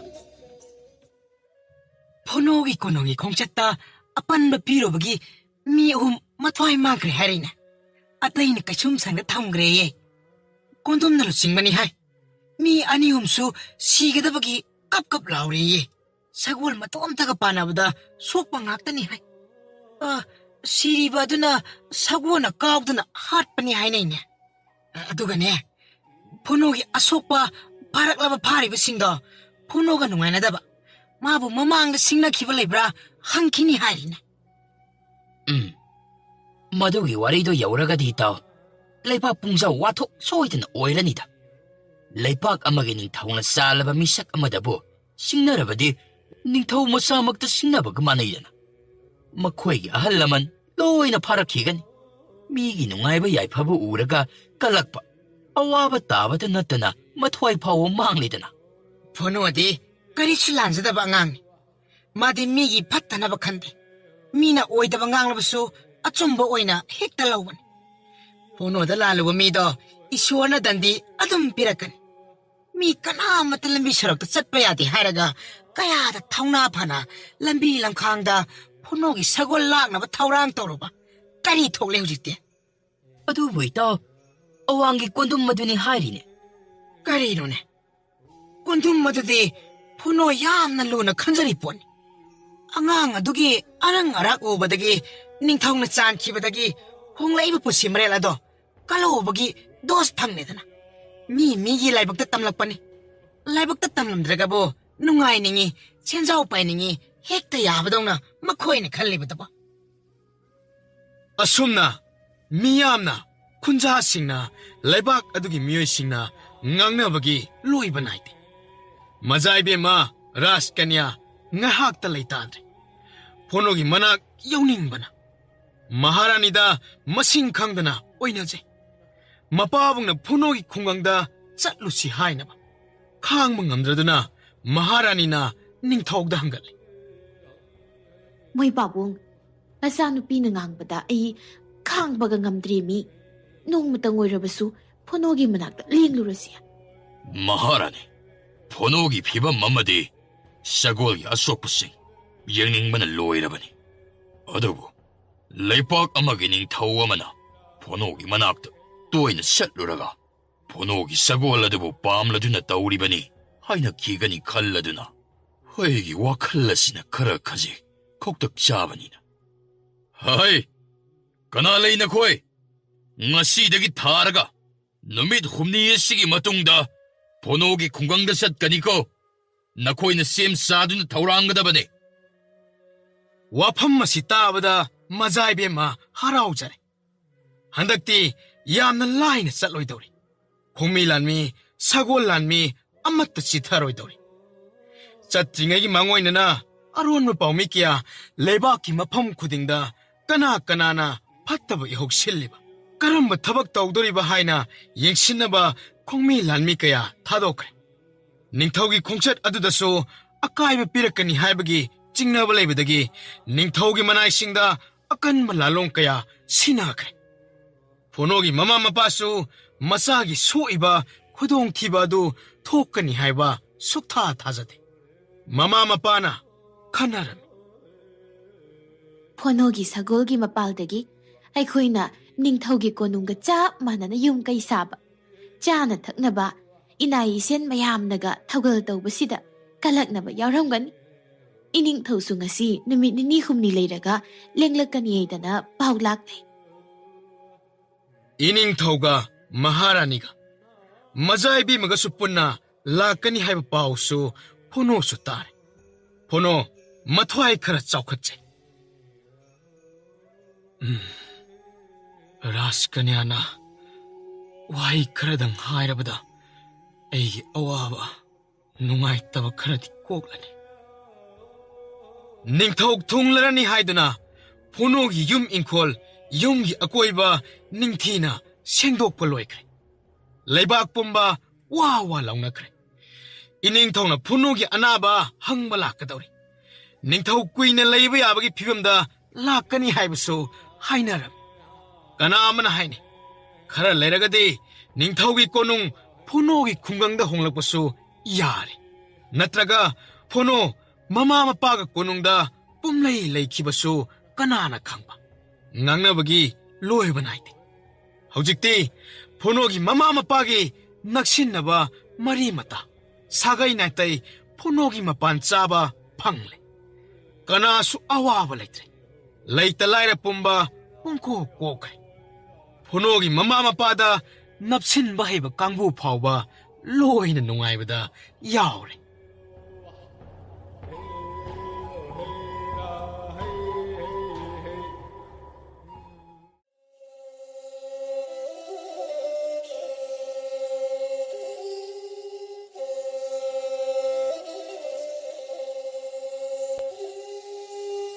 ꯐꯣꯅꯣꯒꯤ ꯁꯒꯣꯜꯒꯤ ꯋꯥꯔꯤꯁꯤ ꯑꯇꯣꯞ ꯑꯇꯣꯞꯄ ꯂꯩꯕꯥꯛꯇꯁꯨ ꯂꯣꯏꯅ ꯇꯥꯟꯅꯔꯦ ꯁꯒꯣꯜꯒꯤ ꯃꯇꯤꯛ ꯃꯒꯨꯟ ꯅꯤꯡꯊꯧꯅ ꯐꯣꯅꯣꯕꯨ ꯆꯥꯟꯕꯤꯕ ꯅꯤꯡꯊꯧ ꯃꯁꯥꯃꯛꯅ ꯐꯣꯅꯣꯒꯤ ꯈꯨꯜꯗ ꯆꯠꯄ ꯁꯒꯣꯜ ꯑꯗꯨ ꯀꯣꯅꯨꯡꯗ ꯅꯨꯃꯤꯠ ꯀꯌꯥꯅꯤ ꯂꯩꯕꯒꯤ ꯋꯥꯔꯤꯁꯤꯡ ꯁꯤꯠ ꯅꯥꯟꯅ ꯂꯩꯕꯥꯛꯇ ꯌꯧꯈ꯭ꯔꯦ ꯃꯤ ꯑꯃꯒꯤ ꯆꯤꯟꯗꯒꯤ ꯑꯃꯗ ꯃꯊꯪ ꯃꯊꯪ ꯊꯨꯈ꯭ꯔꯕꯖꯥꯠꯅꯤ ꯍꯟꯗꯛ ꯐꯣꯅꯣꯒꯤ ꯁꯒꯣꯜ ꯃꯨꯟꯅꯕ ꯍꯣꯠꯅꯕꯗ ꯐꯣꯅꯣꯒ ꯁꯒꯣꯜꯒ ꯁꯣꯛꯄ ꯃꯨꯟꯕ ꯉꯝꯈꯤꯗꯕ ꯑꯗꯨꯒ ꯐꯠꯇ꯭ꯔꯕ ꯗꯥꯀꯨ ꯑꯍꯨꯝ ꯁꯒꯣꯜꯅ ꯍꯥꯠꯈꯤꯕ ꯑꯗꯨꯒ ꯑꯇꯩꯅ ꯀꯩꯁꯨꯝ ꯁꯪꯅ ꯊꯝꯕꯒꯤ ꯋꯥꯔꯤ ꯑꯃꯠꯇ ꯆꯤꯊꯗꯅ ꯁꯤꯟ ꯊꯨꯡꯈ꯭ꯔꯦ ꯑꯇꯣꯞ ꯑꯇꯣꯞꯄ ꯂꯩꯕꯥꯛꯀꯤ ꯅꯤꯡꯊꯧ ꯀꯌꯥ ꯁꯒꯣꯜ ꯌꯦꯡꯕ ꯂꯥꯛꯅꯤꯡꯕꯒꯤ ꯄꯥꯎꯅ ꯃꯔꯤ ꯂꯥꯛꯅꯔꯦ ꯂꯥꯛꯅꯤꯡꯉꯤ ꯍꯥꯏꯗꯨꯅ ꯂꯩꯕꯥꯛꯀꯤ ꯅꯤꯡꯊꯧꯒꯤ ꯑꯌꯥꯕ ꯌꯥꯎꯗꯅ ꯍꯦꯛꯇ ꯂꯥꯛꯄꯁꯨ ꯌꯥꯗ ꯕꯥꯇꯟ ꯐꯪꯗꯅ ꯑꯃꯗꯤ ꯑꯌꯥꯕ ꯐꯪꯗꯅ ꯅꯤꯡꯊꯧꯅꯤ ꯍꯥꯏꯗꯨꯅ ꯂꯩꯕꯥꯛ ꯑꯃꯗ ꯍꯦꯛꯇ ꯂꯥꯟꯁꯤꯟꯗꯨꯅ ꯆꯪꯕ ꯌꯥꯗꯕꯅꯤꯅ ꯅꯤꯡꯊꯧꯒꯤ ꯑꯌꯥꯕ ꯄꯤꯔꯛꯄ ꯉꯥꯏꯅꯔꯤ ꯉꯁꯤꯅꯤ ꯅꯤꯡꯊꯧꯅ ꯐꯣꯅꯣꯒꯤ ꯈꯨꯡꯒꯪꯗ ꯆꯠꯀꯗꯕ ꯅꯨꯃꯤꯠ ꯑꯗꯨ ꯃꯥꯡꯖꯧꯅꯅ ꯁꯦꯝ ꯁꯥꯔꯕ ꯈꯣꯡꯃꯩ ꯂꯥꯟꯃꯤ ꯁꯒꯣꯜ ꯂꯥꯟꯃꯤ ꯃꯥꯡꯗ ꯕꯖꯥꯏ ꯕꯦꯡꯒꯨꯜ ꯈꯣꯡꯗꯨꯅ ꯙꯨꯞ ꯑꯥꯔꯇꯤ ꯀꯠꯇꯨꯅ ꯄꯨꯝꯅꯃꯛ ꯙꯨꯝ ꯙꯥꯝ ꯇꯧꯗꯨꯅ ꯏꯅꯤꯡꯊꯧ ꯈꯣꯡꯁꯥꯟꯈ꯭ꯔꯦ ꯅꯤꯡꯊꯧ ꯈꯣꯡꯅꯤꯡꯂꯛꯄꯒꯤ ꯅꯤꯜ ꯈꯣꯡꯕ ꯃꯤꯌꯥꯝꯒꯤ ꯃꯈꯣꯟꯅ ꯃꯥꯏꯀꯩ ꯈꯨꯗꯤꯡ ꯎꯝꯅꯤꯟꯈ꯭ꯔꯦ ꯌꯥꯝꯅ ꯆꯦꯛꯁꯤꯟꯅ ꯉꯥꯛ ꯁꯦꯟꯕꯒꯤ ꯊꯕꯛꯁꯤꯡ ꯑꯗꯨꯕꯨ ꯍꯦꯟꯅ ꯀꯟꯁꯤꯟꯗꯨꯅ ꯏꯅꯤꯡꯊꯧ ꯐꯣꯅꯣꯒꯤ ꯈꯨꯡꯒꯪ ꯌꯧꯔꯛꯂꯦ ꯃꯖꯥꯏꯕ ꯑꯃ ꯌꯦꯡꯍꯧꯅꯕ ꯍꯣꯠꯅꯕꯗ ꯃꯤꯅ ꯆꯤꯛꯅ ꯋꯥꯏꯅ ꯉꯝꯈꯤꯗ꯭ꯔꯦ ꯍꯥꯏꯅꯩ ꯁꯣꯟꯅꯩ ꯑꯣꯟꯊꯣꯛꯅ ꯐꯖꯈ꯭ꯔꯦꯗꯀꯣ ꯅꯤꯡꯊꯧꯒꯤ ꯃꯆꯥꯅꯨꯄꯤꯅꯤ ꯍꯥꯏꯕꯗ ꯃꯇꯤꯛ ꯆꯥꯕꯤ ꯔꯥꯖꯀꯟꯌꯥꯟ ꯌꯦꯡꯕꯒꯤ ꯄꯦꯅꯥꯏꯗꯦ ꯇꯥꯟꯅꯗꯨꯅ ꯀꯣꯌꯦꯡ ꯌꯦꯡꯉꯤ ꯈꯨꯡꯒꯪꯒꯤ ꯄꯥꯈꯪ ꯂꯤꯁꯤꯡ ꯃꯇꯤꯟ ꯆꯣꯕ ꯃꯈꯩ ꯌꯦꯡ ꯃꯔꯥꯏꯕꯛ ꯐꯩꯗ ꯐꯣꯅꯣ ꯃꯖꯥꯏꯕꯦꯝ ꯑꯁꯤ ꯃꯥꯅ ꯂꯧꯈꯤꯕꯁꯨ ꯈꯪꯗꯦ ꯇꯛꯁꯤ ꯁꯣꯟꯅꯗꯨꯅ ꯂꯩꯍꯧꯏ ꯔꯥꯖꯀꯟꯌꯥ ꯐꯣꯅꯣꯒꯤ ꯊꯣꯡꯒꯥꯟꯗ ꯂꯦꯡꯁꯤꯟꯈꯤ ꯅꯤꯡꯊꯧ ꯃꯍꯥꯔꯥꯅꯤ ꯃꯖꯥꯏꯕꯦꯝ ꯄꯨꯟꯅ ꯐꯣꯅꯣꯒꯤ ꯃꯅꯥꯛꯇ ꯆꯪꯂꯛꯇꯨꯅ ꯑꯁꯣꯛꯄ ꯃꯐꯝꯁꯤꯡ ꯑꯗꯨꯕꯨ ꯌꯦꯡꯖꯔꯝꯃꯤ ꯍꯤꯞꯇꯨꯅ ꯂꯩꯔꯤꯕ ꯐꯣꯅꯣꯒꯤ ꯃꯁꯛ ꯑꯗꯨꯕꯨ ꯍꯦꯛ ꯎꯕꯗ ꯃꯖꯥꯏꯕꯦꯝꯃ ꯃꯃꯤꯠ ꯑꯅꯤꯗ ꯄꯤꯒꯤ ꯏꯔꯤꯛꯅ ꯄꯤꯛ ꯊꯟꯈ꯭ꯔꯦ ꯈꯪꯍꯧꯗꯅ ꯍꯧꯔꯛꯄ ꯏꯉꯥꯒꯤ ꯅꯣꯡꯍꯧꯒꯨꯝ ꯈꯪꯍꯧꯗꯦ ꯔꯥꯖꯀꯟꯌꯥꯒꯤ ꯃꯤꯠꯂꯨꯗꯒꯤ ꯄꯥꯊꯣꯛꯅ ꯆꯦꯟꯊꯔꯛꯄ ꯄꯤꯒꯤ ꯏꯆꯦꯅ ꯐꯣꯅꯣꯒꯤ ꯍꯛꯆꯥꯡꯗ ꯇꯞ ꯇꯥꯔꯦ ꯐꯣꯅꯣꯒꯤ ꯑꯁꯣꯛꯄ ꯃꯈꯣꯡ ꯑꯗꯨꯕꯨ ꯃꯣꯜꯂꯕ ꯃꯖꯥꯏꯕꯦꯝꯃꯒꯤ ꯈꯨꯠꯅ ꯇꯞꯅ ꯅꯥꯟꯖꯔꯛꯏ ꯐꯣꯅꯣ ꯅꯪꯕꯨ ꯀꯅꯥꯅ ꯀꯔꯤꯒꯤꯗꯃꯛꯇ ꯑꯁꯨꯝꯅ ꯇꯧꯔꯤꯕꯅꯣ ꯄꯥꯕꯨꯡ ꯐꯥꯔꯕ ꯕꯟꯗꯤꯁꯤꯡꯗꯣ ꯃꯇꯤꯛ ꯆꯥꯅ ꯃꯇꯨꯡ ꯑꯃꯨꯛ ꯇꯧꯗꯅꯕ ꯗꯟꯗꯤ ꯄꯤꯌꯣ ꯐꯣꯅꯣ ꯅꯍꯥꯛꯀꯤ ꯍꯛꯆꯥꯡꯗꯤ ꯀꯔꯤꯁꯨ ꯇꯧꯗ꯭ꯔꯦꯀꯣ ꯏꯅꯤꯡꯊꯧ ꯀꯔꯤꯁꯨ ꯇꯧꯗ꯭ꯔꯦ ꯌꯥꯝꯅ ꯐꯔꯦ ꯈ꯭ꯋꯥꯡꯁꯦ ꯇꯤꯡꯈꯠꯄ ꯈꯔꯗꯤ ꯅꯨꯡꯉꯥꯏꯇ꯭ꯔꯦ ꯗꯥꯀꯨꯁꯤꯡꯗꯣ ꯑꯍꯨꯝꯗꯤ ꯁꯤꯔꯝꯂꯦ ꯃꯉꯥ ꯑꯗꯨꯗꯤ ꯃꯈꯣꯏ ꯀꯩꯁꯨꯝꯁꯪꯗ ꯂꯣꯏꯅꯃꯛ ꯂꯩꯈ꯭ꯔꯦ ꯃꯈꯣꯏꯕꯨ ꯂꯥꯌꯦꯡꯗꯨꯅ ꯐꯔꯛꯂꯒ ꯃꯈꯣꯏꯒꯤ ꯖꯕꯥꯟ ꯑꯩꯍꯥꯛꯅ ꯂꯧꯈꯤꯒꯅꯤ Iningthau, daku singaduna aibu hatnabu honabani. Adubu aigi atangbina makhoibu fajana kawkhrabani. 미요이싱 아두디 나악디 마스 캉브라. Khangde ningthau. Mamai mamit singado kiduna khumjanbanina. Sokna masak adu yengnaba mamai gi phidu hangbu honaringaida aigi khongsida thangna thinghiba khangaude. Adudagi aishu saugdana ai atangbida kawsillu nisillu haibadagi atangbina phanayamna kawbaga netpaga tawkhibani. 어두고 다쿠싱 아두기 마콕 징리바 느빠다. 마하키 마맹 꼰둠 거우야. 나때 나하쿠 꼰둠 마시부 하나 칸키바 레이브라. Masakdudi chummi khangdre ningthau. Adubu aina khangba itona dubu oiba jala. Aina khangleba itona du oirambe. Aina chingnaba sumhang. Mamingdi iningthau na hairiba kondom haiba ming aduga chapmane. 파레 어두디 낭기 나사도 카라 헤깡 칼락바가 마두데 이행라시 아두고 마틱 톡바단디 삐베 따레이나. Phonoba yenglaba matung sagolgi asokpa singaduda amuk yenglamme. Ningthawoduna yengbada sagolde thoina choklamde.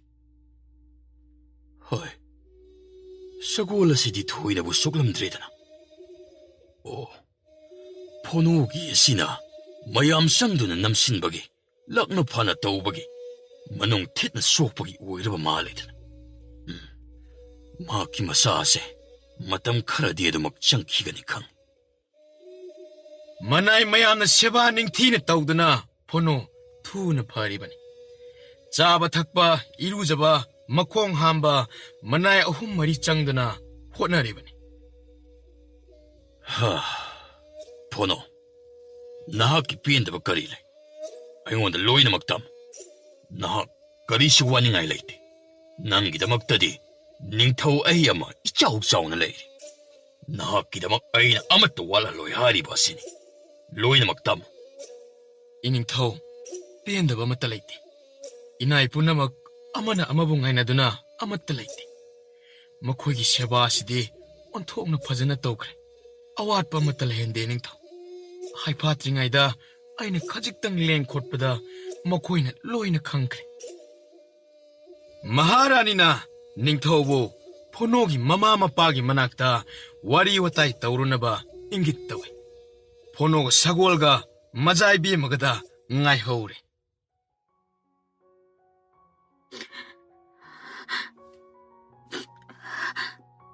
Karigino nahaki ngak senaba sagolan mi amata pudana lagliba. Nangi sudar kalibada punaba khonglan mi sagolan mi aduk yamna thamlibadudi. Nahaka atang biga khudong thiba nang le tabada. Aidi leiba ngamdaduna pabungda kana taklaga laklibane. Karigi taha laklibano. Asokpadu pharaga iranaina dum laksadawdubo. Aina lakpase lagan ningdabra. Aidi pause tapa mikupta hauzik phauba isase khangde anghawi amaga chap manabane. Nangse aigidamakta karisu khalamdabasu yai. Nangbu khanba khandaba haibadudi khangdre. Aina konungda lakani haibase ningthau amadi maharanigi khanduna lake haiba tareniko. Aduk sanglaba lambi sida ai atangwi puduna konungda lakani haiduna pau pikibada. Majaibi magidamak karisu khandana haikiba oira male. Matungda ai amuk hanna lake haidabana phare natra. Sauriro saubagasу hairine nangse. Yengbada aibu sawa manbrane. Aigi maithongda asawbagi mami taba ubra. Asawbagi maithong su ude. Harawbagi mami su tade. Mapop kaide. Hana gine. Maithongda yenglaga khangba ngamde. Aidi maithongda awaba nungaibagi saktam utpa haite. Aidi chinsina haiba natana karisu uthokpa haite. Aidi nahaki nasado phatriba phauba hallaroi. Pabunga imaga hankraga ꯑꯩꯗꯤ ꯅꯪꯒꯤ ꯑꯇꯥꯡꯕꯤꯗ ꯇꯣꯡꯂꯒ ꯀꯣꯅꯨꯡ ꯇꯥꯟꯅ ꯊꯤꯜꯍꯟꯒꯅꯤ. ꯌꯥꯔꯣꯏ. ꯃꯤ ꯐꯠꯇꯕ ꯌꯥꯝ ꯂꯩ. ꯃꯖꯥꯏꯕꯤꯃꯗꯤ ꯈꯨꯗꯣꯡꯊꯤꯕ ꯅꯪꯍꯟꯕ ꯌꯥꯄꯣꯠꯇꯦ. ꯂꯁꯤꯡ ꯃꯐꯣꯟꯗꯒꯤꯁꯨ ꯍꯦꯟꯅ ꯊꯣꯠꯂꯕꯤ ꯃꯖꯥꯏꯕꯤꯃꯒꯤ ꯍꯛꯆꯥꯡ ꯑꯗꯨꯗ ꯑꯁꯣꯛ ꯑꯄꯟ ꯑꯩꯗꯤ ꯌꯥꯎꯍꯟꯕ ꯄꯥꯝꯗꯦ. ꯁꯤꯔꯕꯁꯨ ꯆꯪꯂꯕꯁꯨ ꯑꯋꯥ ꯑꯅꯥ ꯊꯦꯡꯅꯕ ꯇꯥꯔꯕꯁꯨ ꯑꯩꯗꯤ ꯅꯍꯥꯛꯇꯒ ꯃꯇꯝ ꯆꯨꯞꯄ ꯊꯥꯗꯣꯛꯅꯕ ꯄꯥꯝꯗꯦ. ꯁꯤꯔꯕꯁꯨ ꯁꯤꯃꯤꯟꯅꯒꯅꯤ. ꯏꯅꯤꯡꯊꯧ ꯀꯩꯗꯧꯉꯩ ꯀꯣꯅꯨꯡꯗ ꯍꯟꯒꯅꯤ? ꯍꯟꯕꯒꯤ ꯋꯥ ꯍꯥꯟꯅ ꯍꯥꯏꯔꯛꯈꯤꯅꯣ. ꯂꯥꯛꯇ ꯉꯥꯏꯔꯤ. ꯅꯪꯗꯤ ꯅꯈꯣꯏꯗ ꯀꯨꯏꯅ ꯂꯩꯍꯟꯅꯤꯡꯉꯝꯃꯣꯏ. ꯂꯩꯕꯥꯛ ꯑꯃꯒꯤ ꯂꯩꯕꯥꯛ ꯉꯥꯛꯂꯤꯕ ꯅꯤꯡꯊꯧꯅꯤ. ꯀꯣꯅꯨꯡ ꯊꯥꯗꯣꯛꯇꯨꯅ ꯀꯨꯏꯅ ꯆꯠꯄ ꯐꯠꯇꯦ. ꯅꯤꯡꯊꯧ ꯀꯣꯅꯨꯡ ꯍꯣꯡꯂꯁꯤ ꯍꯥꯏꯅ ꯑꯩꯅ ꯄꯥꯕꯨꯡꯗ ꯍꯥꯏꯒꯅꯤ. ꯀꯗꯥꯏꯗ? ꯁꯤꯗ. ꯑꯗꯨꯗꯤ ꯀꯣꯅꯨꯡꯗꯨꯅ ꯁꯤꯗ ꯍꯣꯡꯂꯛꯂꯗꯤ ꯑꯩꯅ ꯍꯥꯟꯅꯒꯤ ꯀꯣꯅꯨꯡꯗꯨꯗ ꯑꯃꯨꯛ ꯂꯩꯔꯨꯕ ꯇꯥꯔꯦꯅꯦ. ꯑꯩꯗꯤ ꯅꯪꯅ ꯂꯩꯕ ꯃꯐꯝꯗ ꯂꯩꯒꯅꯤ. ꯏꯅꯤꯡꯊꯧꯒ ꯃꯍꯥꯔꯥꯅꯤꯒꯅ ꯌꯥꯗ꯭ꯔꯕꯗꯤ? ꯑꯗꯨꯒꯤꯗꯤ ꯀꯔꯤꯁꯨ ꯍꯥꯏꯔꯣꯏ. ꯏꯃꯥꯒ ꯄꯥꯕꯨꯡꯒꯅꯗꯤ ꯑꯩꯅ ꯂꯩꯅꯤꯡꯕ ꯃꯐꯝꯗ ꯂꯩꯌꯨ ꯍꯥꯏꯔꯦꯅ. ꯅꯪꯅ ꯌꯥꯕꯤꯗꯕꯒꯤ ꯋꯥꯅꯤ. ꯑꯩꯅ ꯂꯥꯛꯂꯕꯁꯨ ꯂꯥꯛꯄꯒ ꯍꯦꯛꯇ ꯍꯜꯍꯟꯅꯤꯡꯕ. ꯅꯪꯅ ꯂꯥꯛꯂꯕꯁꯨ ꯅꯨꯃꯤꯠ ꯃꯁꯤꯡ ꯄꯥꯔꯒ ꯆꯠꯀꯗꯕꯒꯤ ꯍꯥꯟꯅ ꯁꯦꯝ ꯁꯥꯏ. ꯃꯤꯒꯤ ꯑꯋꯥꯕꯁꯨ ꯈꯪꯕꯤꯗꯦ. ꯐꯔꯦ. ꯅꯪꯅ ꯂꯩꯅꯤꯡꯕ ꯖꯒꯥꯗ ꯂꯩꯔꯣ. ꯑꯩꯒꯤ ꯅꯥꯛꯇꯗꯤ ꯂꯩꯕ ꯍꯩꯅꯔꯣꯏ. ꯀꯔꯤꯒꯤ? ꯀꯅꯥꯅ ꯍꯩꯅꯗꯦ ꯍꯥꯏꯔꯤꯕ? ꯃꯤꯒꯤ ꯑꯋꯥꯕ ꯈꯪꯗꯕ ꯑꯩꯒꯤ ꯅꯥꯛꯇ ꯂꯩꯔꯒ ꯍꯦꯟꯅ ꯋꯥꯅꯕꯅꯤ. ꯅꯠꯇ꯭ꯔꯅꯦ ꯃꯖꯥꯏꯕꯦꯝꯃ? ꯅꯍꯥꯟ ꯃꯈꯩ ꯍꯥꯏꯔꯕꯁꯨ ꯍꯧꯖꯤꯛꯇꯒꯤ ꯑꯩꯉꯣꯟꯗ ꯃꯖꯥ ꯏꯕꯦꯝꯃ ꯍꯥꯏꯅ ꯀꯧꯕ ꯁꯛꯄꯗ ꯌꯥꯔꯣꯏ. ꯑꯩꯅ ꯄꯨꯡꯊꯤꯡ ꯊꯤꯡꯂꯕꯅꯤ. ꯐꯅ ꯑꯗꯨꯝ ꯐꯔꯦ. ꯑꯩꯗꯤ ꯑꯃꯠꯇ ꯀꯧꯔꯔꯣꯏ. ꯀꯧꯅꯗꯕꯗꯤ ꯌꯥꯔꯣꯏ. ꯃꯤꯡ ꯑꯣꯏꯅ ꯍꯦꯛꯇ ꯀꯧ. ꯑꯩꯗꯤ ꯀꯧꯔꯣꯏ. ꯃꯤꯡ ꯄꯟꯗꯨꯅ ꯀꯧꯕꯁꯨ ꯀꯧꯔꯣꯏ. ꯑꯗꯨꯒ ꯃꯖꯥꯏꯕꯦꯝꯃ ꯍꯥꯏꯅꯁꯨ ꯀꯧꯔꯣꯏ. ꯑꯗꯨꯗꯤ ꯌꯥꯗꯦ. ꯌꯥꯗꯦ ꯍꯥꯏꯔꯒꯅ ꯅꯨꯡꯁꯤꯕꯤ, ꯁꯛ ꯐꯖꯕꯤ ꯍꯥꯏꯅ ꯀꯧꯔꯒ ꯂꯣꯏꯔꯦꯗꯅ. ꯀꯧꯖꯧ. ꯍꯧꯖꯤꯛꯇꯒꯤ ꯀꯧꯕ ꯍꯧꯔꯣ. ꯈꯨꯝꯂꯒꯦ. ꯄꯪꯀꯧꯗ ꯀꯧꯕ ꯌꯥꯕ ꯃꯤꯡꯒꯧ ꯅꯠꯇꯦ. ꯃꯃꯜ ꯌꯥꯝꯈ꯭ꯔ ꯄꯣꯠꯅꯤ. ꯑꯣ ꯀꯔꯤꯅꯣ ꯃꯃꯜ ꯌꯥꯝꯃꯤꯒ ꯍꯥꯏꯅꯔꯤꯕ ꯄꯣꯠꯇꯨꯕꯣ? ꯁꯒꯣꯜ ꯃꯔꯨꯝꯅꯤꯗ ꯏꯃꯥ ꯃꯍꯥꯔꯥꯅꯤ. ꯂꯩꯕꯨ ꯂꯩꯔꯤꯕ꯭ꯔꯣ? ꯃꯃꯜ ꯌꯥꯝꯂꯁꯨ ꯄꯤꯌꯨ ꯍꯥꯏꯕꯗ ꯄꯤꯒꯦ. ꯀꯗꯥꯏꯗ ꯐꯪꯉꯤ? ꯍꯥꯞꯐꯣꯅꯣ. ꯃꯥꯅ ꯈꯪꯄꯣꯠꯇꯦ. ꯀꯩꯁꯨꯝ ꯁꯪꯗ ꯂꯩꯍꯧꯕ ꯀꯣꯟꯗꯣꯝ ꯍꯥꯏꯕ꯭ꯔꯥ? ꯃꯃꯥꯏ ꯄꯨꯡꯀꯥꯏ ꯀꯥꯏꯕꯗꯨꯗ ꯍꯪꯂꯒ ꯐꯪꯒꯗꯧꯅꯦ. ꯁꯤꯗꯤ ꯋꯥꯔꯤ ꯑꯣꯏꯅ ꯁꯨꯝ ꯁꯥꯟꯅꯕꯅꯤ. ꯑꯇꯩ ꯂꯥꯏꯔꯤ. ꯐꯣꯅꯣ ꯅꯪꯒꯤ ꯈꯨꯜꯁꯤꯗ ꯂꯩꯔꯨꯔꯅꯤ. ꯆꯠꯁꯤ. ꯑꯩꯒ ꯄꯥꯕꯨꯡꯒ ꯂꯣꯏꯅꯅ ꯀꯣꯅꯨꯡꯗ. ꯅꯪꯒꯤ ꯄꯨꯟꯁꯤꯗꯨ ꯅꯨꯡꯉꯥꯏꯐꯝ ꯈꯪꯂꯔꯣꯏ. ꯍꯧꯖꯤꯛꯇꯤ ꯃꯤ ꯐꯠꯇꯕ ꯂꯩꯔꯔꯣꯏꯗ. ꯀꯩꯁꯨꯝ ꯁꯪꯗ ꯂꯣꯏꯅ ꯂꯩꯈ꯭ꯔꯦ. ꯃꯤ ꯐꯠꯇꯕ ꯍꯥꯏꯕꯁꯤꯗꯤ ꯑꯃ ꯁꯤꯈ꯭ꯔꯕꯁꯨ ꯑꯃ ꯍꯦꯛꯇ ꯊꯣꯔꯛꯀꯅꯤ. ꯑꯩꯒꯤꯗꯤ ꯑꯇꯥꯡꯕꯤ ꯌꯥꯎꯗ꯭ꯔꯗꯤ ꯈꯪꯗ꯭ꯔꯦ. ꯑꯇꯥꯡꯕꯤ ꯌꯥꯎꯔꯤꯉꯩꯗꯗꯤ ꯀꯅꯥꯁꯨ ꯀꯤꯕꯤꯗꯦ. ꯅꯪꯒꯤ ꯏꯃꯥꯒ ꯄꯥꯕꯨꯡꯒꯗꯤ ꯌꯥꯏ. ꯃꯈꯣꯏꯗꯤ ꯀꯣꯅꯨꯡꯗ ꯆꯠꯄꯅ ꯍꯦꯟꯅ ꯐꯔꯦ ꯈꯜꯂꯦ. ꯃꯆꯥ ꯑꯣꯏꯕ ꯅꯪꯒꯤ ꯄꯨꯟꯁꯤ ꯑꯔꯦꯝꯕꯗ ꯈꯥꯡꯕ ꯇꯥꯔꯦ ꯍꯥꯏꯗꯅ ꯄꯥꯈꯠꯆꯔꯤꯕꯅꯤ. ꯏꯃꯥ, ꯃꯥꯗꯤ ꯆꯤꯡꯌꯥꯒꯤ ꯐꯖꯕ ꯑꯁꯪꯕ ꯂꯧꯕꯨꯛ, ꯑꯌꯤꯡꯕ ꯅꯨꯡꯁꯤꯠ ꯍꯨꯟꯗꯣꯛꯇꯨꯅ ꯆꯠꯄ ꯉꯝꯂꯣꯏ. ꯀꯣꯅꯨꯡꯒꯤ ꯂꯩꯀꯣꯜꯗꯨꯗꯒꯤ ꯁ꯭ꯋꯥꯏꯒꯤ ꯆꯤꯡꯌꯥꯒꯤ ꯅꯨꯃꯤꯠꯅ ꯍꯦꯟꯒꯗ꯭ꯔꯣ? ꯂꯩꯀꯣꯜꯒꯤ ꯂꯩꯅꯝ ꯍꯩꯅꯝ ꯆꯨꯔꯕ ꯄꯨꯛꯅꯤꯡ ꯍꯨꯅꯤꯡꯉꯥꯏ ꯑꯣꯏꯔꯤꯕ ꯂꯤꯔꯤ ꯍꯨꯝꯕ ꯅꯥꯃꯤꯕ ꯀꯌꯥꯗ ꯇꯒꯠ ꯇꯦꯛꯈꯠꯂꯤꯕ. ꯅꯪꯒꯤ ꯋꯥꯗ ꯃꯉꯥꯏꯔꯦ. ꯏꯃꯥ ꯄꯥꯕꯨꯡꯒꯤꯗꯤ ꯅꯪꯅꯕꯨ ꯌꯥꯔꯕꯗꯤ ꯏꯌꯥꯗ ꯌꯥꯔꯕꯅꯤ. ꯃꯗꯨꯒꯤ ꯃꯇꯝꯁꯨ ꯂꯥꯛꯈꯤꯅꯤ. ꯑꯩꯅ ꯇꯧꯒꯗꯕ ꯊꯕꯛ ꯌꯥꯝꯅ ꯂꯩꯔꯤ. ꯃꯗꯨ ꯇꯧꯔꯝꯗꯅ ꯑꯩꯅ ꯀꯣꯅꯨꯡꯗ ꯏꯃꯥ ꯄꯥꯕꯨꯡ ꯄꯨꯗꯨꯅ ꯆꯠꯄ ꯃꯗꯨ ꯌꯥꯈꯤꯔꯣꯏ. ꯇꯧꯒꯗꯕ ꯊꯕꯛꯁꯤꯡꯗꯣ ꯅꯨꯃꯤꯠ ꯈꯔꯅꯤꯒꯤ ꯃꯅꯨꯡꯗ ꯇꯧꯊꯣꯛꯄ ꯌꯥꯏ. ꯄꯥꯕꯨꯡꯗ ꯍꯥꯏꯒꯦ. ꯍꯌꯦꯡꯗꯒꯤ ꯍꯦꯛꯇ ꯍꯧꯍꯟꯒꯦ. ꯑꯩꯅ ꯇꯧꯒꯗꯕꯁꯤꯡ ꯃꯊꯪ ꯍꯥꯏꯔꯛꯈꯤꯅꯤ. ꯆꯥꯛ ꯆꯥꯕ ꯃꯇꯝ ꯑꯣꯏꯔꯦ. ꯆꯥꯅꯅꯕ ꯊꯧꯔꯥꯡ ꯇꯧꯍꯜꯂꯒꯦ. ꯏꯃꯥ, ꯑꯩꯗꯤ ꯑꯇꯥꯡꯕꯤꯒꯤ ꯃꯅꯥꯛꯇ ꯆꯥꯔꯅꯤ. ꯁꯤꯗ ꯁꯨꯝ. ꯃꯅꯥꯏ ꯃꯁꯦꯜ ꯈꯔꯅ ꯐꯣꯅꯣꯒ ꯃꯖꯥꯏꯕꯦꯝꯃꯒ ꯆꯥꯅ ꯊꯛꯅꯕ ꯄꯨꯝꯅꯃꯛ ꯐꯣꯅꯣꯒꯤ ꯀꯥꯗ ꯁꯤꯜ ꯂꯥꯡꯈ꯭ꯔꯦ. ꯃꯈꯜ ꯃꯈꯜꯒꯤ ꯃꯊꯦꯜ ꯂꯨꯀꯣꯏꯅ ꯄꯨꯡꯀꯣꯏ ꯀꯣꯏꯈ꯭ꯔꯦ. ꯃꯌꯥꯝ ꯑꯗꯨ ꯄꯨꯁꯤꯜꯂꯛꯄꯒꯤ ꯂꯣꯏꯈꯝ ꯅꯥꯏꯗꯦ. ꯉꯁꯤꯗꯤ ꯃꯅꯥꯏ ꯃꯁꯦꯟ ꯄꯨꯝꯅꯃꯛ ꯐꯣꯅꯣꯒꯤ ꯆꯥꯕ ꯊꯛꯄꯒꯤ ꯁꯦꯕꯥ ꯇꯧꯍꯟꯗ꯭ꯔꯦ ꯃꯖꯥꯏꯕꯤ ꯑꯃꯅ ꯂꯣꯏꯅ ꯃꯍꯨꯠ ꯁꯤꯟꯈ꯭ꯔꯦ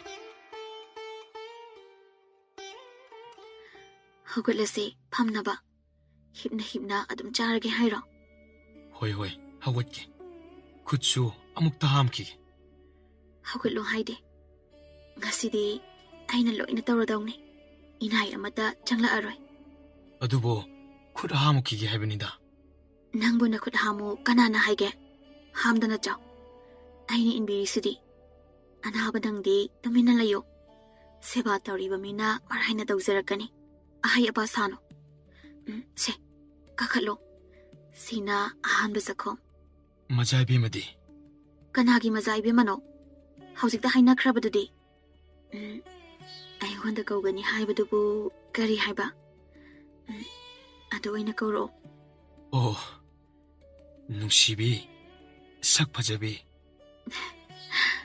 ꯍꯣ ꯀꯔꯤ ꯍꯥꯏꯒꯦ ꯁꯛ ꯐꯖꯕꯤ ꯆꯠꯂꯣ ꯑꯇꯥꯡꯕꯤꯒꯤ ꯃꯅꯥꯛꯇ ꯆꯥꯔꯨꯔꯣ ꯑꯩꯁꯨ ꯏꯇꯣꯝꯇ ꯆꯥꯖꯒꯦ ꯑꯩꯗꯤ ꯅꯪꯒꯤ ꯅꯥꯛꯇ ꯆꯥꯅꯤ ꯅꯪꯕꯨ ꯄꯤꯖꯕ ꯂꯣꯏꯔꯒ ꯑꯩꯅ ꯀꯣꯟꯅ ꯆꯥꯗꯣꯏꯕ ꯀꯩꯅꯣ ꯑꯇꯥꯡꯕꯤꯒꯤ ꯃꯅꯥꯛꯇ ꯆꯥꯅꯤ ꯍꯥꯏꯗꯥꯏꯅꯦ ꯑꯗꯨꯗꯤ ꯑꯩꯅ ꯏꯃꯥꯗ ꯄꯪꯍꯥꯏꯗ ꯍꯥꯏꯕꯅꯦ ꯐꯖꯕ ꯋꯥꯗꯧꯅ ꯑꯗꯨꯗꯤ ꯐꯖꯗꯦ ꯍꯥꯏꯈꯤꯗꯅꯕ ꯅꯪꯅ ꯑꯩꯉꯣꯟꯗ ꯄꯪꯍꯥꯏꯗ ꯍꯥꯏꯕ ꯑꯣꯏꯔꯝꯃꯅꯤ ꯅꯪꯒꯤ ꯋꯥꯍꯩꯁꯤꯡꯗꯣ ꯃꯔꯩꯗꯧꯅꯣ ꯀꯣꯁꯤ ꯀꯣꯠꯀꯅꯨ ꯑꯩꯅ ꯁꯥꯎꯔꯛꯂꯗꯤ ꯃꯊꯣꯡ ꯆꯥꯔꯣꯏ ꯐꯖꯕꯤꯅ ꯁꯥꯎꯔꯒ ꯀꯩ ꯇꯧꯗꯣꯏꯕ ꯑꯩꯅ ꯁꯥꯎꯔꯛꯂꯗꯤ ꯍꯣꯔꯦꯟ ꯅꯨꯃꯤꯗꯥꯡ ꯇꯨꯝꯕꯁꯨ ꯅꯪꯒꯤ ꯀꯥꯗ ꯇꯨꯝꯒꯅꯤ ꯍꯥꯏꯔꯛꯀꯗꯧꯔꯤꯕ ꯈꯪꯂꯕ꯭ꯔꯥ ꯑꯩ ꯀꯣꯅꯨꯡꯗ ꯆꯠꯍꯧꯔꯒꯦ ꯑꯩꯒ ꯅꯠꯇ꯭ꯔꯣ ꯆꯠꯂꯁꯤꯅꯦ ꯄꯥꯕꯨꯡꯒ ꯏꯃꯥꯒ ꯁꯤꯗ ꯅꯈꯣꯏꯒꯤ ꯏꯃꯥ ꯄꯥꯕꯨꯡꯒ ꯂꯩꯖꯍꯧꯔꯁꯅꯨ ꯃꯗꯨꯅ ꯐꯔꯤꯅꯦ ꯁꯛ ꯐꯖꯕꯤꯁꯦ ꯉꯁꯤꯅ ꯑꯃꯨꯛꯀ ꯍꯦꯟꯅ ꯐꯖꯩ ꯅꯨꯡꯁꯤꯕꯤ ꯅꯨꯡꯁꯤꯊꯣꯏꯕꯤ ꯃꯈꯣꯡ ꯑꯅꯥꯕꯁꯦ ꯈꯨꯠꯁꯤꯅ ꯃꯦꯠꯊꯠꯀꯦ ꯑꯣ ꯁꯛ ꯐꯖꯕꯤꯅ ꯄꯥꯏꯕꯗꯒꯤ ꯄꯨꯡꯐꯥ ꯐꯥꯔ ꯃꯥꯜꯂꯦ ꯐꯠꯇ꯭ꯔꯗꯤ ꯐꯅꯅꯕ ꯄꯥꯏꯔꯤꯕꯨꯗꯤ ꯁꯦ ꯆꯥꯛꯈꯨꯝ 3ꯗꯪꯗꯤ ꯑꯩꯅ ꯏꯜꯂꯅꯤ ꯃꯖꯥꯏꯕꯤꯃꯁꯨ ꯆꯥꯔꯣ ꯑꯩꯁꯨ ꯆꯥꯔꯒꯦ ꯍꯦꯛ ꯍꯥꯏꯔꯒ ꯃꯖꯥꯏꯕꯦꯝꯃ ꯀꯔꯤ ꯍꯥꯏꯅꯈꯤꯕꯒꯦ ꯑꯣ ꯍꯦꯛꯇ ꯀꯥꯎꯕ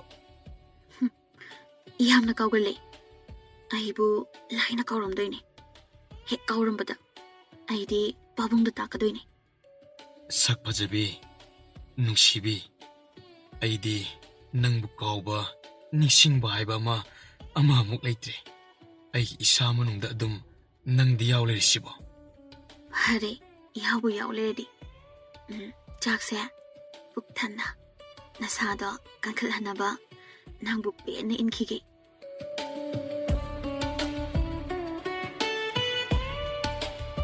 ꯆꯥꯛ ꯄꯨꯈꯝ ꯑꯗꯨ ꯂꯣꯏꯅꯕ ꯏꯜꯂꯦ ꯐꯣꯅꯣ ꯔꯥꯖꯀꯟꯌꯥꯒꯤ ꯅꯨꯡꯁꯤꯕ ꯃꯋꯥ ꯍꯩꯅ ꯅꯣꯡꯃ ꯅꯣꯡꯃꯒꯤ ꯃꯇꯣꯜ ꯂꯣꯝꯅ ꯀꯥꯔꯛꯄꯒꯨꯝꯈ꯭ꯔꯦ ꯅꯨꯃꯤꯠ 4-5 ꯁꯨꯔꯦ ꯅꯤꯡꯊꯧ ꯍꯟꯅꯤꯡꯕꯒꯤ ꯋꯥꯈꯜ ꯄꯣꯛꯇꯦ ꯁꯨꯝ ꯀꯨꯏꯅ ꯂꯩꯕꯁꯨ ꯌꯥꯗꯕꯅꯤꯅ ꯐꯣꯅꯣꯒ ꯋꯥꯔꯤ ꯀꯨꯞꯅ ꯑꯋꯥꯠ ꯑꯄꯥ ꯑꯄꯥꯝꯕꯁꯤꯡ ꯂꯣꯏꯅ ꯍꯪꯂꯦ ꯐꯣꯅꯣꯅꯁꯨ ꯃꯥꯒꯤ ꯑꯄꯥꯝꯕ ꯑꯃꯠꯇ ꯈꯥꯛꯇꯅ ꯍꯪꯒꯠꯆꯔꯦ ꯐꯣꯅꯣꯁꯨ ꯃꯁꯥ ꯑꯗꯨ ꯍꯥꯟꯅꯒꯨꯝ ꯐꯒꯠꯂꯦ ꯃꯖꯥꯏꯕꯦꯝꯃꯅ ꯌꯥꯗꯗꯨꯅ ꯆꯤꯡꯌꯥꯒꯤ ꯂꯝꯄꯥꯛꯇ ꯑꯇꯥꯡꯕꯤ ꯄꯨꯗꯨꯅ ꯁꯖꯤꯛ ꯄꯤꯖꯕ ꯀꯣꯏꯕ ꯐꯪꯖꯔꯦꯗꯣ ꯃꯖꯥꯏꯕꯦꯝꯃꯒꯤ ꯅꯤꯡꯕ ꯊꯨꯡꯖꯔꯦ ꯅꯤꯡꯊꯧꯅ ꯆꯠꯅꯅꯕ ꯍꯥꯏꯔꯨꯔꯕꯁꯨ ꯅꯨꯃꯤꯠ 2 ꯂꯩꯈꯤꯁꯤ 3 ꯂꯩꯈꯤꯁꯤ ꯍꯥꯏꯗꯨꯅ ꯑꯁꯨꯝ ꯁꯥꯡꯊꯗꯨꯅ ꯂꯩꯔꯦ ꯏꯅꯤꯡꯊꯧ ꯍꯜꯂꯛꯇ꯭ꯔꯦ ꯑꯇꯣꯞꯄ ꯂꯩꯕꯥꯛꯇꯒꯤ ꯂꯥꯛꯄ ꯆꯤꯊꯤꯁꯤꯡ ꯑꯗꯨ ꯄꯥꯔꯨꯕꯗ ꯁꯒꯣꯜ ꯌꯦꯡꯅꯤꯡꯕꯒꯤ ꯕꯇꯟ ꯇꯧꯕꯤꯔꯛꯅꯕ ꯏꯕ ꯆꯤꯊꯤ ꯉꯥꯛꯇꯃꯛ ꯑꯣꯏꯔꯝꯃꯤ ꯃꯁꯤꯗ ꯅꯤꯡꯊꯧꯅꯁꯨ ꯐꯣꯅꯣꯒꯤ ꯋꯥ ꯇꯥꯗꯅ ꯀꯨꯁꯤ ꯇꯧꯕꯁꯨ ꯄꯥꯝꯗꯦ ꯐꯣꯅꯣꯒꯤ ꯅꯥꯛꯇ ꯆꯪꯂꯛꯇꯨꯅ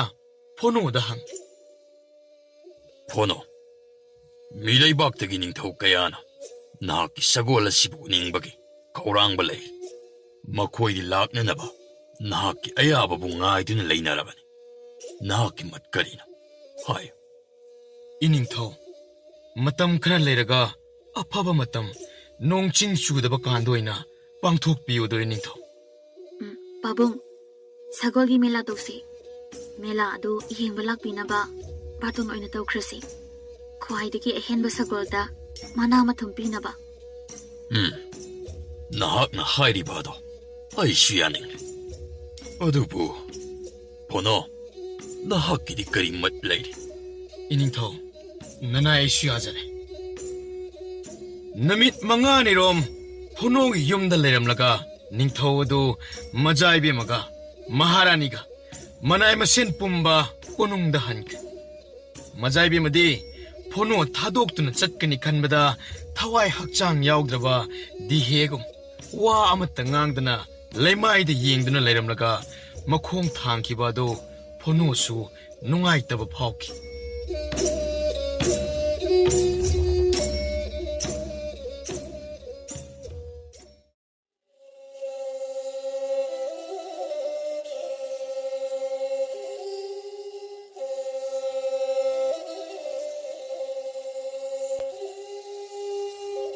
Phono hanagum chingyada atangbibu sajik pijaba chatpa haure. Haujikti kana amatana phono da aranbam yeng amatte yengnadre. Phono bo leibak ningthau amagum kina luna chatnakre. Phono lakpada thaugalon bebar uttuna laptakna thaidokni. Phono gi aningba apama matung ina khungangi mong chadaba lambi thong lampak sanabung semba yaba nongma nongmagi semjin chajinba haukre. Phono na laikai laikai chattuna kari karamba semba saba yaba koina chattuna yengduna semjinkre. Haujikti khungang adu masa nanba taru taruba khun ama oikre. Khungangi miyam pumbana phono bu nungsina sonakre. Phono gi thokjan haiba migi phananaba tawba. Migi mabuk na handaba haidokhiba wa ngakna chatpa magul mayam sing adu sonai tattana. Phono bu laiga manana mipum khudingi mamitta ure. Unung manung dasu madu mangai. Phono gi achumba chatpa niti niyam kaidaba nanthak tawdaba. Ching lemba magun kaya do wari ne. Phono bu mahak punung sidaba amatta yaugde. Phono gi thabak ni haibida kana amatana hiktok nade. Phono gi warina jagat sangsar pumba machinda pandaba yaugde. Ningthau makna tawge khandraba thabak kaya phono na paikhatpa haurakle. Laibak sinma thungna mathang mathang leptana semba saba tawrakpana. Haujikti laibak ki kachin koya thungna chakhattaba mong tadaba khul amatta leitre haibe yare. Chatningba jagada chatningba laibaki machi amada khul amada hekta chatpada khudong sadaba haibadu amatta leitre. Unama asi phono gi apamagi ingit matungina iningthauna paikhatpani. Phono na asi tongningi haina haipetang palakpada pawdubu hek pirakpada raskanyana taksinbana mahali. Leibak amagi ningthau panjarabusu phono na ningthaugi mathakta hukum tawbaga chap manarakle. Chahi mangarum haukre umlang langkre mafam pumba.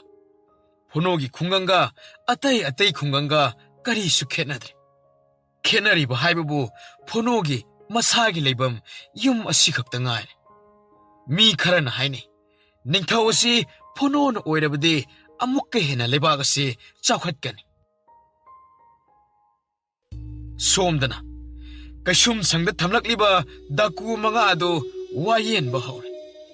Mathang mathang wayen sangda pukhattuna machin mawa hangbada kondumgi anekba khunek ngakta oiram.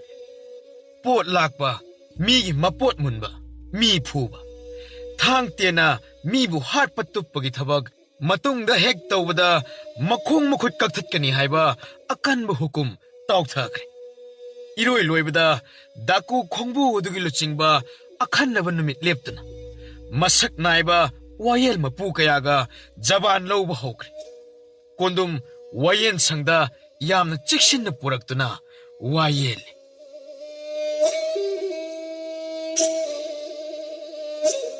곤둠, 낭기 분시다 후라한바.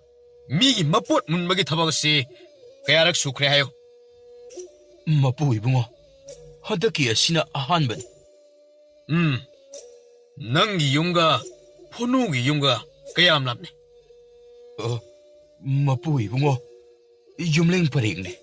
Yum nipan mapan kaktamak madutani kanaba. 낭나 포노시 하나 마사 강다브라. Khangje. Angang pungkak chaurokpadagi ayhak adumak khangje. 낭나 가리기노 포노기 사골 문드나 라오기 호나리버디. Mahaki sagolase. Aikhoida pura'u haibani. Mana yade. 낭나 사골 라두부 마코이드 짤라가 예응루부디 야오크라브라. Ahoy. Yaujakre. Aina phonobu yamna luna nungsina tawje. ꯑꯗꯨꯒ ꯀꯔꯤꯒꯤꯅꯣ ꯅꯪꯅ ꯅꯨꯡꯁꯤꯅ ꯂꯨꯅ ꯇꯧꯔꯒ ꯂꯝꯕꯤꯗ ꯅꯈꯣꯏ 8-9 ꯆꯪꯗꯨꯅ ꯐꯣꯅꯣꯒꯤ ꯁꯒꯣꯜ ꯃꯨꯟꯅꯕ ꯍꯣꯠꯅꯔꯤꯕ ꯑꯩ ꯀꯣꯟꯗꯨꯝꯁꯤ ꯄꯨꯟꯁꯤꯅꯣ ꯑꯗꯨꯒ ꯃꯌꯥꯡꯂꯦꯟ ꯑꯁꯤꯗ ꯂꯤꯆꯩꯅ 8ꯂꯛ ꯀꯥꯔꯟ ꯂꯥꯎ ꯑꯗꯨꯒ ꯄꯨꯊꯣꯔꯛꯎ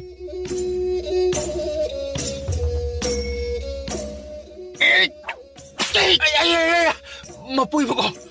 Mapuibago. Oye, topiro mapuibago. ꯋꯥꯠꯂꯤ Topiro kaido mo. ꯇꯪꯒꯗꯕꯅꯤ Matong dokseraroi.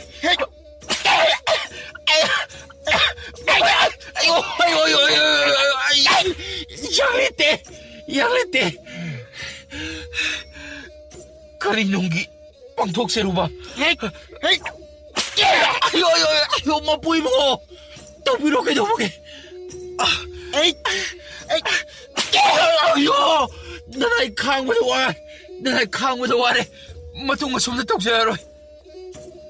ꯑꯩ ꯂꯣꯏꯔꯕ꯭ꯔꯥ Matung manaw tokseraroi. ꯄꯨꯊꯣꯔꯛꯑꯣ ꯌꯥꯔꯦ Aibu phobiyano. ꯅꯪꯅ ꯑꯣꯏꯗꯕ ꯄꯥꯎꯈꯨꯝ ꯈꯨꯝꯂꯛꯂꯕꯗꯤ ꯑꯅꯤꯔꯛ ꯁꯨꯕ ꯑꯣꯏꯅ ꯅꯪꯕу ꯃꯤꯐꯨ ꯀꯥꯗ ꯄꯨꯁꯤꯟꯒꯅꯤ ꯍꯥꯏꯌꯨ ꯐꯣꯅꯣꯅ ꯅꯪꯉꯣꯟꯗ ꯀꯔꯤ ꯑꯀꯥꯏꯕ ꯆꯠꯈꯤ ꯐꯖꯅ ꯅꯤꯡꯁꯤꯡꯂꯒ ꯈꯨꯝꯃꯨ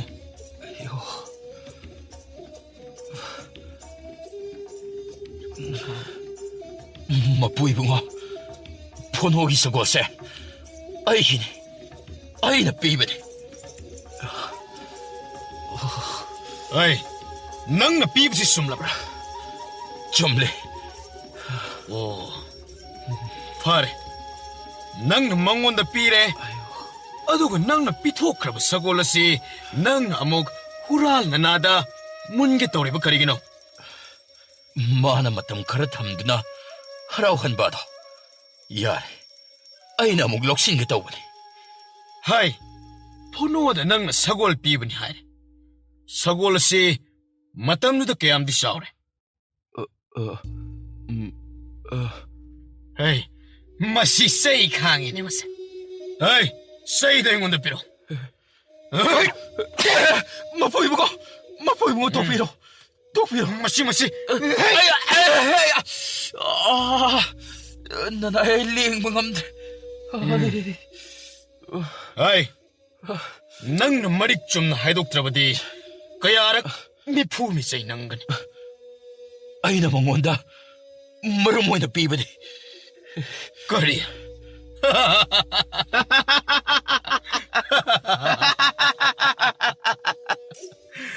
ꯃꯔꯨꯝ ꯑꯣꯏꯅ ꯅꯠꯇꯦ ꯀꯗꯥꯏꯗꯒꯤ ꯁꯒꯣꯜ ꯃꯔꯨꯝꯅꯣ ꯅꯪꯗꯤ Aikhoida pale.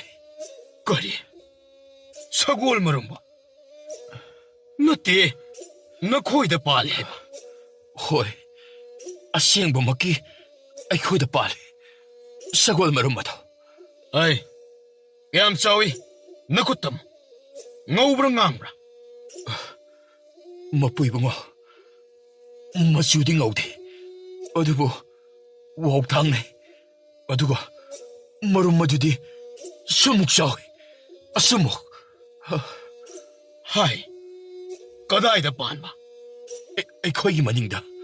Wapan marakta panbani. ꯍꯥꯏ ꯍꯧꯖꯤꯛꯇꯤ ꯄꯥꯜꯂꯤꯕ꯭ꯔꯥ Chap chabadi haiba ngamde. ꯄꯥꯜꯂꯝꯈꯤꯒꯅꯤ ꯏꯃꯥꯗ ꯑꯩꯅ ꯍꯦꯛꯇꯠꯀꯅꯨ ꯍꯥꯏꯗꯨꯅ ꯃꯦꯟꯅꯔꯝꯕꯅꯤ ꯌꯥꯔꯦ ꯍꯧꯖꯤꯛꯃꯛ ꯅꯪ ꯏꯅꯤꯡꯊꯧꯒꯤ ꯃꯅꯥꯏ ꯈꯔꯒ ꯁꯒꯣꯜ ꯃꯔꯨꯝ ꯑꯗꯨ ꯍꯦꯛꯂꯛꯄ ꯇꯥꯏ ꯀꯔꯤꯒꯨꯝꯕ ꯄꯨꯔꯛꯇ꯭ꯔꯕꯗꯤ ꯅꯅꯥ ꯑꯅꯤꯃꯛ ꯋꯥꯌꯦꯟ ꯀꯥꯇꯤꯅ ꯆꯞꯊꯠꯀꯅꯤ ꯑꯁꯤ ꯍꯥꯏꯗꯨꯅ ꯀꯣꯟꯗꯨꯝꯕꯨ ꯗꯣꯂꯥꯏ ꯇꯣꯡꯗꯨꯅ ꯁꯒꯣꯜ ꯂꯥꯟꯃꯤ ꯈꯔꯒ ꯐꯣꯅꯣꯒꯤ ꯈꯨꯡꯒꯪꯗ ꯊꯥꯈ꯭ꯔꯦ ꯀꯣꯅꯨꯡꯒꯤ ꯃꯃꯥꯅ ꯃꯆꯥꯅꯨꯄꯥꯕꯨ ꯎꯕꯗ ꯍꯟꯅ ꯌꯦꯡꯂꯝꯗꯅ ꯂꯩꯊꯣꯛꯇꯨꯅ ꯆꯠꯊꯣꯛꯈꯤ ꯃꯅꯤꯡꯗ ꯇꯣꯔꯕꯣꯠ ꯃꯔꯤꯔꯣꯝ ꯄꯥꯜꯂꯝꯃꯤ ꯂꯤꯕꯁꯨ ꯐꯅ ꯌꯥꯝꯅ ꯂꯤꯔꯦ ꯀꯣꯟꯗꯨꯝꯅ ꯑꯥꯗ ꯄꯥꯜꯂꯤꯕꯁꯤꯅꯤ ꯍꯥꯏꯗꯨꯅ ꯃꯈꯨꯠꯅ ꯊꯤꯟꯗꯨꯅ ꯇꯥꯛꯏ ꯅꯤꯡꯊꯧ ꯃꯅꯥꯏ ꯑꯃꯅ ꯑꯃꯇꯪ ꯍꯦꯛꯂꯒ ꯗꯣꯂꯥꯏꯗ ꯊꯝꯃꯤ ꯑꯗꯨꯒ ꯇꯣꯔꯕꯣꯠ ꯑꯗꯨꯒ ꯀꯣꯟꯗꯨꯝ ꯑꯗꯨꯒ ꯑꯃꯨꯛ ꯅꯤꯡꯊꯧ ꯀꯣꯅꯨꯡꯗ ꯍꯜꯂꯛꯂꯝꯃꯤ ꯃꯊꯪꯒꯤ ꯅꯨꯃꯤꯠꯇ ꯑꯃꯨꯛ ꯃꯈꯣꯏꯒꯤ ꯋꯥꯌꯦꯟ ꯁꯪ ꯑꯗꯨꯗ ꯀꯣꯟꯗꯨꯝꯕꯨ ꯑꯃꯨꯛ ꯋꯥꯌꯦꯟꯕ ꯍꯧꯔꯦ ꯃꯁꯤ ꯁꯒꯣꯜ ꯃꯔꯨꯝ ꯍꯥꯏꯕꯗꯨ ꯁꯣꯏꯗ꯭ꯔꯕ꯭ꯔꯥ ꯁꯣꯏꯗ꯭ꯔꯦ ꯋꯥꯌꯦꯟ ꯃꯄꯨ ꯑꯣ ꯃꯁꯤꯒ ꯆꯞ ꯃꯥꯟꯅꯕ꯭ꯔꯥ ꯐꯣꯅꯣꯗ ꯅꯪꯅ ꯄꯤꯈꯤꯕ ꯃꯔꯨꯝꯗꯣ ꯍꯣꯏ ꯆꯞ ꯃꯥꯟꯅꯩ ꯅꯪꯅ ꯍꯥꯟꯅꯗꯤ ꯁꯒꯣꯜ ꯑꯣꯏꯅ ꯄꯤꯈꯤ ꯍꯥꯏ ꯑꯗꯨꯒ ꯑꯃꯨꯛ ꯀꯌꯥꯝ ꯆꯥꯎꯔꯕ ꯀꯥꯟꯗ ꯄꯤꯒꯦ ꯍꯪꯕꯗ ꯃꯔꯨꯝ ꯑꯣꯏꯅ ꯄꯤꯕꯅꯤ ꯍꯥꯏꯕ ꯅꯠꯇꯕ꯭ꯔꯥ ꯋꯥꯌꯦꯟ ꯃꯄꯨ ꯃꯔꯨꯝꯗꯒꯤ ꯑꯣꯜꯂꯛꯄꯅꯤ ꯃꯔꯨꯝꯁꯦ ꯑꯩꯒꯤꯅꯤ ꯀꯅꯥꯅ ꯀꯣꯜꯂꯤ ꯀꯔꯝꯕ ꯖꯤꯕꯅ ꯀꯣꯜꯂꯤ ꯐꯣꯅꯣ ꯃꯁꯥꯅ ꯀꯣꯟꯕꯅꯤ ꯀꯔꯝꯅ ꯀꯣꯟꯕ ꯍꯩ ꯅꯨꯃꯤꯠ ꯀꯌꯥꯅꯤꯗ ꯑꯣꯟꯕ ꯅꯨꯃꯤꯠ 15ꯅꯤꯗ ꯑꯣꯟꯕꯅꯤ ꯑꯗꯨꯒ ꯁꯦꯒ꯭ꯔꯥꯛꯇ ꯀꯣꯟꯕꯅꯤ ꯅꯪꯒꯤ ꯁꯒꯣꯜ ꯃꯔꯨꯝꯁꯤꯕꯨ ꯀꯣꯟꯕꯗ ꯀꯌꯥꯗꯤ ꯑꯣꯟꯈ꯭ꯔꯦ ꯐꯣꯅꯣ ꯈꯛꯇꯅꯤ ꯀꯅꯥꯁꯨ ꯀꯣꯟꯗꯦ ꯃꯁꯤꯒꯤꯁꯤ ꯁꯒꯣꯜ ꯃꯔꯨꯝꯅꯤ ꯍꯥꯏꯕꯁꯤ ꯅꯪꯅ ꯇꯥꯕ꯭ꯔꯥ ꯐꯣꯅꯣ ꯃꯁꯥꯅ ꯍꯥꯟꯅ ꯈꯪꯕ꯭ꯔꯥ ꯃꯍꯥꯛꯇꯤ ꯀꯔꯤꯃꯠꯇ ꯈꯪꯗꯦ ꯑꯩꯅ ꯇꯥꯛꯄꯤꯕꯅꯤ ꯑꯗꯨꯒ ꯑꯩꯅ ꯃꯥꯕꯨ ꯅꯨꯡꯁꯤꯗꯅ ꯃꯉꯣꯟꯗ ꯄꯤꯕꯤꯕꯅꯤ ꯁꯒꯣꯜ ꯃꯔꯨꯝ ꯑꯁꯤ ꯅꯪꯒꯤ ꯏꯪꯈꯣꯜꯗ ꯄꯥꯜꯂꯦ ꯅꯪꯅ ꯑꯃꯨꯛꯇꯁꯨ ꯀꯣꯟꯗ꯭ꯔꯤ ꯀꯔꯝꯅ ꯅꯨꯃꯤꯠ 15ꯅꯤꯗ ꯑꯣꯜꯂꯤ ꯍꯥꯏꯔꯤꯕꯅꯣ ꯑꯩꯅ ꯈꯪꯖꯕ ꯈꯔ ꯂꯩ ꯃꯄꯨ ꯏꯕꯨꯡꯉꯣ ꯅꯪꯅ ꯈꯪꯕ ꯈꯔꯗꯨ ꯍꯥꯏꯌꯨ ꯑꯩꯅ ꯈꯪꯕ ꯍꯥꯏꯕꯗꯤ ꯑꯩꯗꯤ ꯆꯨꯝꯅ ꯈꯪꯖꯕꯅꯤ ꯍꯣꯏꯅꯦ ꯅꯪꯅ ꯆꯨꯝꯅ ꯈꯪꯖꯕꯗꯨꯅꯤꯅꯦ ꯅꯨꯃꯤꯠ 15ꯅꯤꯗ ꯑꯣꯟꯕꯅꯤ ꯍꯥꯏꯖꯕꯅꯤ ꯅꯪꯅꯁꯨ ꯑꯃꯨꯛꯇ ꯀꯣꯟꯗ꯭ꯔꯤ ꯍꯥꯏꯔꯦ ꯃꯃꯥꯡꯗꯁꯨ ꯀꯅꯥꯃꯠꯇꯁꯨ ꯀꯣꯟꯗ꯭ꯔꯤ ꯍꯥꯏꯔꯦ ꯅꯪꯅ ꯑꯃꯨꯛ ꯅꯨꯃꯤꯠ 15ꯗ ꯑꯣꯟꯒꯅꯤ ꯍꯥꯏꯔꯦ ꯑꯀꯣꯟꯕ ꯑꯃ ꯃꯃꯥꯡꯗ ꯌꯥꯎꯈꯤꯗꯅ ꯀꯔꯝꯅ ꯅꯨꯃꯤꯠ 15ꯗ ꯑꯣꯟꯒꯅꯤ ꯍꯥꯏꯔꯤꯕꯅꯣ ꯃꯄꯨ ꯏꯕꯨꯡꯉꯣ ꯃꯗꯨꯗꯤ ꯐꯣꯅꯣꯗ ꯍꯪꯕꯤꯌꯨ ꯐꯣꯅꯣꯅ ꯀꯣꯟꯕꯅꯤ ꯑꯩ ꯐꯣꯅꯣꯒꯤꯗꯤ ꯈꯪꯂꯦ ꯅꯨꯃꯤꯠ 15ꯗ ꯑꯣꯜꯂꯤꯁꯦ ꯈꯪꯗꯅ ꯂꯩꯔꯕꯅꯤ ꯅꯪꯅ ꯍꯥꯏꯕꯗꯒꯤ ꯃꯥꯅ ꯈꯪꯕꯅꯤ ꯃꯔꯨꯝꯁꯨ ꯅꯪꯒꯤꯅꯤ ꯃꯥꯒꯤꯗꯤ ꯃꯍꯥꯛ ꯃꯁꯥꯅ ꯀꯣꯟꯖꯕꯅꯤ ꯑꯗꯨꯒ ꯑꯃꯨꯛꯁꯨ ꯅꯪꯅ ꯑꯃꯨꯛ ꯇꯥꯛꯄꯤꯔꯝꯕꯗꯒꯤ ꯅꯪꯗꯤ ꯃꯔꯨꯝꯁꯤ ꯀꯣꯟꯕ ꯍꯩꯐꯝ ꯊꯣꯛꯏ ꯑꯩ ꯃꯔꯨꯝꯁꯤ ꯅꯪ ꯀꯣꯟꯕ ꯍꯩꯒꯗ꯭ꯔꯥ ꯃꯄꯨ ꯏꯕꯨꯡꯉꯣ ꯍꯩꯖꯒꯅꯤ ꯑꯩꯅ ꯐꯣꯅꯣꯗ ꯂꯣꯏꯅ ꯇꯥꯛꯄꯤꯕꯅꯤ ꯑꯩꯅ ꯃꯥꯕꯨ ꯌꯥꯝꯅꯁꯨ ꯅꯨꯡꯁꯤꯕꯅꯤ ꯅꯪꯒꯤ ꯁꯒꯣꯜ ꯃꯔꯨꯝ ꯄꯥꯜꯂꯦ ꯀꯣꯟꯕ ꯍꯩꯔꯦ ꯅꯪꯅ ꯐꯣꯅꯣꯗ ꯄꯤꯊꯣꯛꯈ꯭ꯔꯕ ꯑꯗꯨꯕꯨ ꯐꯣꯅꯣꯒꯤ ꯑꯣꯏꯈ꯭ꯔꯦ ꯅꯪꯒꯤ ꯁꯒꯣꯜꯒꯤ ꯃꯔꯨꯝꯁꯨ ꯅꯪꯒꯤ ꯃꯅꯤꯡꯗ ꯄꯥꯜꯂꯦ ꯅꯪꯅ ꯀꯣꯟꯕꯁꯨ ꯍꯩꯇꯕ ꯅꯠꯇꯕ ꯀꯔꯤꯒꯤꯅꯣ ꯅꯪꯅ ꯅꯪꯒꯤꯗꯃꯛꯇ ꯁꯒꯣꯜ ꯑꯃ ꯑꯣꯟꯅꯕ ꯍꯣꯠꯅꯗ꯭ꯔꯤꯕ ꯐꯔꯦ ꯉꯁꯤ ꯅꯨꯃꯤꯠ 15ꯅꯤ ꯃꯇꯝ ꯄꯤꯔꯒꯦ ꯉꯁꯤꯗꯒꯤ ꯃꯔꯨꯝꯁꯤ ꯀꯣꯟꯕ ꯍꯧꯔꯣ ꯅꯪ ꯁꯒꯣꯜ ꯃꯆꯥ ꯑꯣꯏꯅ ꯄꯨꯊꯣꯔꯛꯄ ꯇꯥꯏ ꯉꯝꯗ꯭ꯔꯕꯗꯤ ꯑꯋꯥꯕ ꯇꯥꯒꯅꯤꯅ ꯑꯁꯨꯝꯅ ꯋꯥꯔꯦꯞ ꯇꯥꯗꯅ ꯀꯣꯟꯗꯨꯝ ꯀꯩꯁꯨꯝ ꯁꯪꯒꯤ ꯀꯥ ꯑꯃꯗ ꯃꯊꯟꯇ ꯇꯣꯔꯕꯣꯠ ꯑꯗꯨꯒ ꯊꯝꯖꯤꯟꯈ꯭ꯔꯦ ꯂꯩꯕꯥꯛ ꯄꯨꯝꯖꯥꯎ ꯊꯤꯟꯈ꯭ꯔꯦ ꯀꯣꯟꯗꯨꯝ ꯗꯥꯀꯨ ꯁꯒꯣꯜ ꯃꯔꯨꯝ ꯀꯣꯜꯍꯟꯈ꯭ꯔꯦ ꯃꯔꯨꯝ ꯑꯗꯨ ꯇꯣꯔꯕꯣꯠꯅꯤ ꯍꯥꯏꯅꯤ ꯃꯍꯩ ꯇꯥꯕꯗ ꯉꯛꯅꯤ ꯇꯣꯔꯕꯣꯠꯁꯤ ꯁꯒꯣꯜ ꯃꯔꯨꯝꯅꯤ ꯍꯥꯏꯕ ꯑꯗꯨꯗ ꯄꯥꯎ ꯑꯁꯤꯗꯒꯤ ꯃꯌꯨꯝꯗ ꯍꯧꯔꯤꯕ ꯇꯣꯔꯕꯣꯠ ꯑꯃꯠꯇ ꯏꯟꯁꯥꯡ ꯑꯣꯏꯅ ꯆꯥꯅꯗꯦ ꯂꯤꯗꯨꯅ ꯊꯝꯅꯈ꯭ꯔꯦ ꯀꯩꯁꯨꯝꯁꯪ ꯄꯥꯟꯅꯔꯤꯕ ꯅꯤꯡꯊꯧ ꯃꯅꯥꯏꯁꯤꯡꯅ ꯌꯥꯝꯅ ꯀꯨꯞꯅ ꯑꯌꯨꯛ ꯅꯨꯃꯤꯗꯥꯡ ꯁꯦꯟꯅꯗꯨꯅ ꯉꯥꯏꯍꯥꯛ ꯂꯩꯇꯅ ꯌꯦꯡꯁꯤꯜꯂꯤ ꯀꯣꯟꯗꯣꯝꯒꯤ ꯋꯥꯈꯜ ꯊꯣꯛꯇ꯭ꯔꯦ ꯀꯔꯤꯅꯣ ꯑꯩꯅ ꯇꯧꯒꯗꯕꯁꯤꯕꯣ ꯋꯥꯈꯜꯁꯤ ꯈꯟꯐꯝ ꯊꯣꯛꯇ꯭ꯔꯦ ꯐꯣꯅꯣꯕꯨ ꯑꯩꯅ ꯄꯪꯉꯤ ꯍꯥꯏꯗꯨꯅ ꯄꯪꯍꯥꯏꯗ ꯍꯥꯏꯖꯤꯟꯈꯤꯕ ꯑꯣꯟꯁꯨ ꯑꯣꯜꯂꯣꯏꯗꯕ ꯅꯨꯃꯤꯠ 15ꯅꯤ ꯁꯨꯕꯗ ꯑꯩꯅ ꯀꯣꯜꯂꯤꯕ ꯃꯔꯨꯝ ꯑꯁꯤꯅ ꯀꯔꯤꯒꯨꯝꯕ ꯑꯣꯜꯂꯛꯇꯕ ꯊꯣꯛꯂꯒꯅ ꯑꯩꯅ ꯇꯥꯒꯗꯕ ꯗꯁꯥ ꯑꯋꯥꯕ ꯈꯥꯡꯕ ꯉꯝꯗ꯭ꯔꯕ ꯆꯩꯐꯨ ꯃꯌꯥꯝ ꯑꯗꯨꯒꯤ ꯀꯔꯤꯅꯣ ꯑꯩꯅ ꯍꯧꯖꯤꯛ ꯇꯧꯒꯗꯕ ꯑꯁꯤꯕꯨ ꯑꯗꯨꯕꯨ ꯐꯣꯅꯣ ꯃꯍꯥꯛꯅ ꯇꯣꯔꯕꯣꯠ ꯑꯗꯨꯕꯨ ꯀꯣꯟꯗ ꯀꯣꯜꯂꯤꯗ꯭ꯔꯥ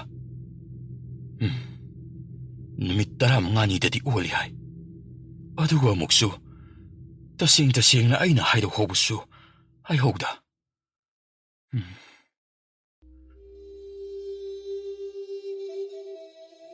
ꯀꯣꯟꯗꯨꯝ ꯋꯥꯈꯜꯅ ꯍꯨꯃꯥꯡ ꯄꯨꯛꯂꯨꯞ ꯂꯨꯞꯈ꯭ꯔꯦ ꯀꯣꯟꯗꯨꯝꯒꯤ ꯃꯇꯧꯗꯨꯗ ꯁꯒꯣꯜ ꯃꯔꯨꯝ ꯑꯣꯟꯅꯕ ꯌꯥꯝꯅ ꯀꯟꯅ ꯃꯩꯁꯥ ꯄꯤꯕꯒꯨꯝ ꯍꯨꯃꯥꯡꯅ ꯂꯨꯞꯄ ꯑꯣꯏꯔꯕꯣꯏ ꯅꯤꯡꯅꯩ ꯅꯨꯃꯤꯠ 2ꯗ ꯉꯥꯏꯁꯤꯜꯂꯛꯂꯦ ꯀꯣꯟꯗꯨꯝ ꯅꯨꯡꯁꯥ ꯊꯤꯕꯅ ꯇꯨꯝꯕ ꯆꯥꯕ ꯈꯪꯗ꯭ꯔꯦ ꯀꯔꯤꯅꯨꯡꯒꯤ ꯑꯩꯒꯤ ꯑꯣꯏꯗꯕ ꯉꯥꯡꯕꯒꯤ ꯍꯩꯅꯕꯤꯁꯦ ꯋꯥꯌꯦꯜꯁꯪꯗ ꯉꯥꯡꯂꯨꯔꯤꯕꯅꯣ ꯈꯪꯗꯦ ꯑꯗꯨꯒ ꯐꯣꯅꯣꯅ ꯀꯔꯝꯅ ꯀꯣꯜꯂꯤꯕ ꯑꯗꯨꯒ ꯀꯔꯝꯅ ꯑꯃꯨꯛ ꯑꯣꯜꯂꯛꯂꯤꯕ ꯑꯣꯏꯕ ꯌꯥꯔꯔꯣꯏꯗꯕ ꯊꯕꯛ ꯑꯁꯤꯕꯨ ꯐꯣꯅꯣ ꯃꯍꯥꯛꯀꯤꯗꯤ ꯀꯔꯝꯅ ꯑꯣꯏꯊꯣꯛꯂꯤꯕ ꯅꯤꯡꯊꯧ ꯀꯣꯅꯨꯡ ꯃꯅꯨꯡꯗꯅꯤ ꯉꯁꯤ ꯑꯁꯤ ꯅꯨꯃꯤꯠ ꯁꯨꯔꯦ ꯉꯁꯤꯅꯤ ꯄꯨꯝꯅꯝꯅ ꯀꯣꯟꯕ ꯁꯒꯣꯜ ꯃꯔꯨꯝ ꯑꯣꯟꯒꯗꯕ ꯍꯥꯏꯅꯈ꯭ꯔꯦ ꯅꯨꯃꯤꯠ ꯄꯨꯡꯇꯥ ꯇꯥꯔꯦ ꯀꯣꯟꯗꯨꯝ ꯃꯇꯝ ꯕꯥꯛꯇ ꯇꯣꯔꯕꯣꯠ ꯑꯗꯨꯕꯨ ꯀꯣꯟꯕ ꯎꯏ ꯅꯤꯡꯊꯧꯅ ꯃꯅꯥꯏ ꯑꯃꯗ ꯌꯦꯡꯂꯨꯅꯕ ꯊꯥꯔꯛꯏ ꯑꯣꯟꯕꯒꯤ ꯃꯃꯤ ꯎꯗꯤ ꯍꯥꯏꯅ ꯇꯝꯃꯤ ꯃꯗꯨꯗꯒꯤ ꯅꯤꯡꯊꯧꯅ ꯑꯃꯨꯛ ꯅꯨꯃꯤꯠ 4-5ꯅꯤ ꯆꯣꯟꯊꯅ ꯀꯣꯜꯍꯟꯁꯤ ꯍꯥꯏꯗꯨꯅ ꯃꯅꯥꯏꯁꯤꯡꯗ ꯌꯥꯊꯪ ꯄꯤꯔꯦ ꯀꯔꯤꯒꯨꯝꯕ ꯃꯁꯤꯗ ꯀꯣꯟꯗꯨꯝ ꯑꯗꯨꯅ ꯁꯒꯣꯜ ꯃꯔꯨꯝ ꯑꯗꯨꯕꯨ ꯑꯣꯜꯍꯟꯕ ꯉꯝꯗ꯭ꯔꯕꯗꯤ ꯋꯥꯌꯦꯜꯁꯪꯒꯤ ꯆꯩꯔꯥꯛ ꯃꯔꯥꯏꯅ ꯐꯪꯒꯅꯤ ꯍꯥꯏꯅ ꯅꯤꯡꯊꯧꯅ ꯌꯥꯊꯪ ꯄꯤꯈ꯭ꯔꯦ ꯅꯨꯃꯤꯠ 4-5ꯅꯤ ꯑꯗꯨ ꯁꯨꯖꯤꯜꯂꯛꯂꯦ ꯅꯨꯃꯤꯠꯁꯤꯡ ꯑꯗꯨꯕꯨ ꯍꯥꯞꯂꯕꯁꯨ ꯃꯔꯨꯝ ꯑꯗꯨ ꯃꯆꯥ ꯑꯣꯟꯗ꯭ꯔꯦ ꯋꯥꯌꯦꯜꯁꯪꯗ ꯑꯃꯨꯛ ꯄꯨꯊꯣꯛꯅꯕ ꯋꯥꯌꯦꯜ ꯃꯄꯨꯅ ꯍꯨꯀꯨꯝ ꯇꯧꯔꯛꯂꯦ ꯀꯣꯟꯗꯨꯝ ꯃꯁꯥꯗꯨ ꯐꯗ꯭ꯔꯥꯛ ꯇꯥꯔꯦ ꯆꯥꯗ ꯊꯛꯇꯕꯒꯤ ꯇꯨꯝꯗꯕꯒꯤ ꯋꯥꯈꯜꯒꯤ ꯄꯣꯠꯂꯨꯝꯅ ꯅꯟꯊꯕꯒꯤ ꯄꯨꯝꯁꯨ ꯁꯨꯔꯦ ꯑꯩ ꯀꯣꯟꯗꯨꯝ ꯅꯪꯅ ꯅꯨꯃꯤꯠ 15ꯅꯤꯗ ꯑꯣꯜꯂꯤ ꯍꯥꯏꯕ ꯑꯗꯨ ꯅꯨꯃꯤꯠ 4-5 ꯑꯃꯁꯨ ꯍꯥꯞꯂꯦ ꯀꯔꯤ ꯑꯣꯟꯗ꯭ꯔꯤꯕꯅꯣ ꯑꯩ ꯇꯨꯃꯤꯟꯅ ꯂꯩꯕ ꯌꯥꯔꯣꯏꯅꯦ ꯑꯩꯅ ꯀꯣꯟꯕ ꯅꯠꯇꯦ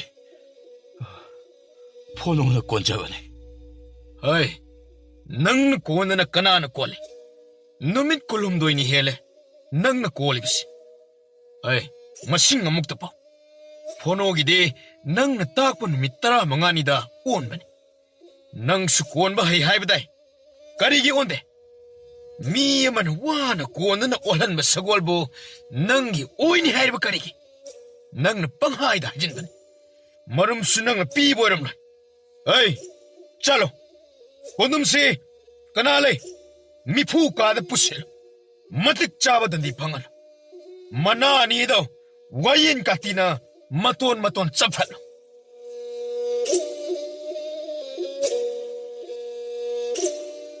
ꯀꯣꯟꯗꯨꯝꯒꯤ ꯃꯅꯥ ꯑꯅꯤꯃꯛ ꯇꯪꯈꯥꯏꯔꯣꯝ ꯀꯥꯇꯤꯅ ꯆꯞꯊꯠꯈ꯭ꯔꯦ ꯀꯣꯟꯗꯨꯝ ꯑꯣ ꯈꯣꯡꯅ ꯂꯥꯎꯗꯨꯅ ꯈꯥꯡꯂꯝꯂꯒ ꯒ꯭ꯌꯥꯟ ꯇꯥꯈꯤꯗ꯭ꯔꯦ ꯑꯇꯩꯗꯨꯗꯤ ꯃꯥꯒꯤ ꯆꯍꯤ ꯁꯨꯔꯒ ꯊꯥꯗꯣꯛꯄꯒꯤ ꯌꯥꯊꯪ ꯄꯤꯈ꯭ꯔꯦ ꯑꯗꯨꯒ ꯀꯣꯟꯗꯨꯝꯗꯤ ꯃꯄꯨꯟꯁꯤ ꯆꯨꯞꯄ ꯊꯕꯛ ꯁꯨꯔꯒ ꯀꯩꯁꯨꯝ ꯁꯪꯗ ꯂꯩꯍꯜꯂꯨ ꯍꯥꯏꯅ ꯌꯥꯊꯪ ꯇꯥꯎꯊꯈ꯭ꯔꯦ ꯀꯣꯟꯗꯨꯝꯒꯤ ꯃꯅꯥ ꯑꯅꯤꯗꯣ ꯋꯥꯌꯦꯟ ꯀꯥꯇꯤꯅ ꯆꯞꯈ꯭ꯔꯦ ꯍꯥꯏꯕꯁꯤ ꯁꯦꯒꯥ ꯀꯥꯏꯈ꯭ꯔꯦ ꯇꯥꯕꯗ ꯃꯤꯄꯨꯝ ꯈꯨꯗꯤꯡ ꯊꯛ ꯅꯤꯛꯅꯩ ꯋꯥꯌꯦꯜ ꯃꯄꯨꯒꯤ ꯋꯥꯌꯦꯟ ꯑꯗꯨꯗ ꯅꯤꯡꯊꯧꯁꯨ ꯄꯦꯟꯖꯔꯝꯃꯤ ꯄꯥꯎꯁꯤ ꯐꯣꯅꯣꯒꯤ ꯈꯨꯡꯒꯪꯗꯁꯨ ꯋꯥ ꯂꯥꯎꯈ꯭ꯔꯦ ꯀꯂꯛ ꯄꯦꯜꯂꯤꯗ ꯀꯣꯟꯗꯨꯝ ꯑꯗꯨ ꯃꯤꯒꯤ ꯃꯔꯟ ꯃꯊꯨꯝ ꯁꯅꯥ ꯂꯨꯄꯥ ꯎꯔꯒ ꯀꯂꯛꯄ ꯀꯔꯤ ꯁꯥꯔꯦ ꯃꯅꯥꯁꯨ ꯆꯞꯊꯠꯂꯦꯌꯦ ꯃꯄꯨꯟꯁꯤ ꯆꯨꯞꯄꯁꯨ ꯊꯕꯛ ꯁꯨꯍꯟꯕ ꯀꯩꯁꯨꯝ ꯁꯪꯗ ꯃꯄꯨꯟꯁꯤ ꯂꯦꯟꯈ꯭ꯔꯅꯤꯗꯣ ꯉꯥꯡꯅꯕꯒꯤ ꯂꯣꯏꯕ ꯅꯥꯏꯗꯦ ꯀꯣꯟꯗꯨꯝ ꯀꯩꯁꯨꯝ ꯁꯪꯗ ꯂꯩꯈ꯭ꯔꯕꯁꯨ ꯀꯣꯟꯗꯨꯝꯒꯤ ꯃꯃꯥ ꯂꯨꯈ꯭ꯔꯥꯕꯤ ꯑꯗꯨꯗꯤ ꯑꯋꯥꯠꯄ ꯑꯃꯠꯇ ꯂꯩꯍꯟꯗ꯭ꯔꯦ ꯁꯦꯠꯄ ꯆꯥꯕꯗꯒꯤ ꯂꯩꯐꯝꯗꯒꯤ ꯐꯤꯔꯣꯜ ꯋꯥꯠꯇꯅ ꯐꯣꯅꯣꯅ ꯄꯤꯔꯦ ꯀꯣꯟꯗꯨꯝꯒꯤ ꯃꯃꯥ ꯐꯥꯎꯕꯅ ꯐꯣꯅꯣꯗ ꯈꯨꯔꯨꯝꯖꯔꯕꯅꯤ ꯃꯃꯥꯗꯤ ꯃꯆꯥ ꯑꯣꯏꯖꯔꯕꯁꯨ ꯀꯣꯟꯗꯨꯝꯕꯨ ꯁꯨꯛꯌꯥ ꯌꯥꯗꯦ ꯎꯠꯄꯥꯠ ꯇꯧꯕ ꯃꯥꯕꯨ ꯃꯆꯥꯅꯤ ꯍꯥꯏꯅꯤꯡꯗꯦ ꯀꯣꯟꯗꯨꯝꯅ ꯐꯣꯅꯣꯗ ꯇꯣꯔꯕꯣꯠ ꯑꯗꯨꯕꯨ ꯁꯒꯣꯜ ꯃꯔꯨꯝꯅꯤ ꯍꯥꯏꯖꯤꯟꯈꯤ ꯃꯗꯨꯗꯁꯨ ꯃꯃꯥꯅ ꯌꯥꯝꯅ ꯁꯥꯎꯈꯤꯕꯅꯤ ꯐꯣꯅꯣꯒꯤ ꯁꯒꯣꯜ ꯑꯗꯨꯅ ꯇꯁꯦꯡꯅ ꯇꯣꯔꯕꯣꯠ ꯑꯗꯨꯗꯒꯤ ꯑꯣꯜꯂꯤ ꯑꯣꯟꯗꯦ ꯍꯥꯏꯕ ꯑꯗꯨꯗꯅꯤ ꯆꯃꯝꯅꯔꯤꯕ ꯑꯗꯨꯕꯨ ꯂꯩꯕꯥꯛ ꯑꯗꯨꯗ ꯂꯩꯕ ꯑꯉꯥꯡ ꯂꯤꯁꯤꯡꯅ ꯐꯣꯅꯣꯒꯤ ꯁꯒꯣꯜ ꯃꯔꯨꯝꯗꯒꯤ ꯑꯣꯟꯕ ꯁꯒꯣꯜ ꯑꯃꯒꯤ ꯃꯪꯅꯔꯤ ꯇꯨꯃꯤꯟ ꯀꯣꯟꯗꯨꯅ ꯌꯦꯡꯅꯔꯤ ꯍꯟꯅ ꯑꯃꯨꯛꯇꯪ ꯑꯣꯜꯂꯗꯤ ꯍꯥꯏꯅ ꯍꯣꯠꯅꯕ ꯂꯦꯞꯅꯗꯦ ꯑꯣꯏꯊꯣꯛꯄ ꯉꯝꯂꯔꯣꯏꯗꯕ ꯊꯕꯛ ꯑꯗꯨꯕꯨ ꯑꯣꯏꯊꯣꯛꯄ ꯌꯥꯅ ꯈꯟꯅꯩ ꯃꯤꯅ ꯄꯪꯍꯥꯏꯗ ꯍꯥꯏꯅꯩ ꯐꯣꯅꯣꯒꯤ ꯁꯒꯣꯜ ꯑꯗꯨ ꯇꯣꯔꯕꯣꯠꯇꯒꯤ ꯑꯣꯟꯕ ꯑꯣꯏꯔꯝꯂꯣꯏ ꯏꯁꯣꯔꯅ ꯊꯧꯖꯥꯟꯕꯤꯗꯨꯅ ꯐꯣꯅꯣꯅ ꯁꯤꯡ ꯂꯧꯁꯤꯟꯕ ꯆꯠꯄꯗ ꯏꯁꯣꯔꯅ ꯄꯤꯔꯛꯄ ꯑꯣꯏꯔꯝꯒꯅꯤ ꯑꯗꯨꯕꯨ ꯐꯣꯅꯣꯒꯤ ꯇꯣꯔꯕꯣꯠꯇꯤ ꯇꯪꯈꯥꯏ ꯇꯥꯅ ꯈꯥꯏꯕꯣꯛ ꯂꯩꯔꯝꯃꯤ ꯁꯒꯣꯜ ꯑꯗꯨꯕꯨ ꯄꯣꯛꯄꯗ ꯉꯥꯏꯔꯤꯕꯅꯤ ꯍꯥꯏꯔꯤ ꯈꯪꯗꯦ ꯊꯥꯖꯒꯗ꯭ꯔꯥ ꯊꯥꯖꯔꯣꯏꯗ꯭ꯔꯥ ꯆꯍꯤ 10 ꯍꯧꯈ꯭ꯔꯦ ꯍꯧꯖꯤꯛ ꯐꯥꯎꯕ ꯚꯥꯞ ꯃꯦꯟ ꯇꯥꯅꯗꯅ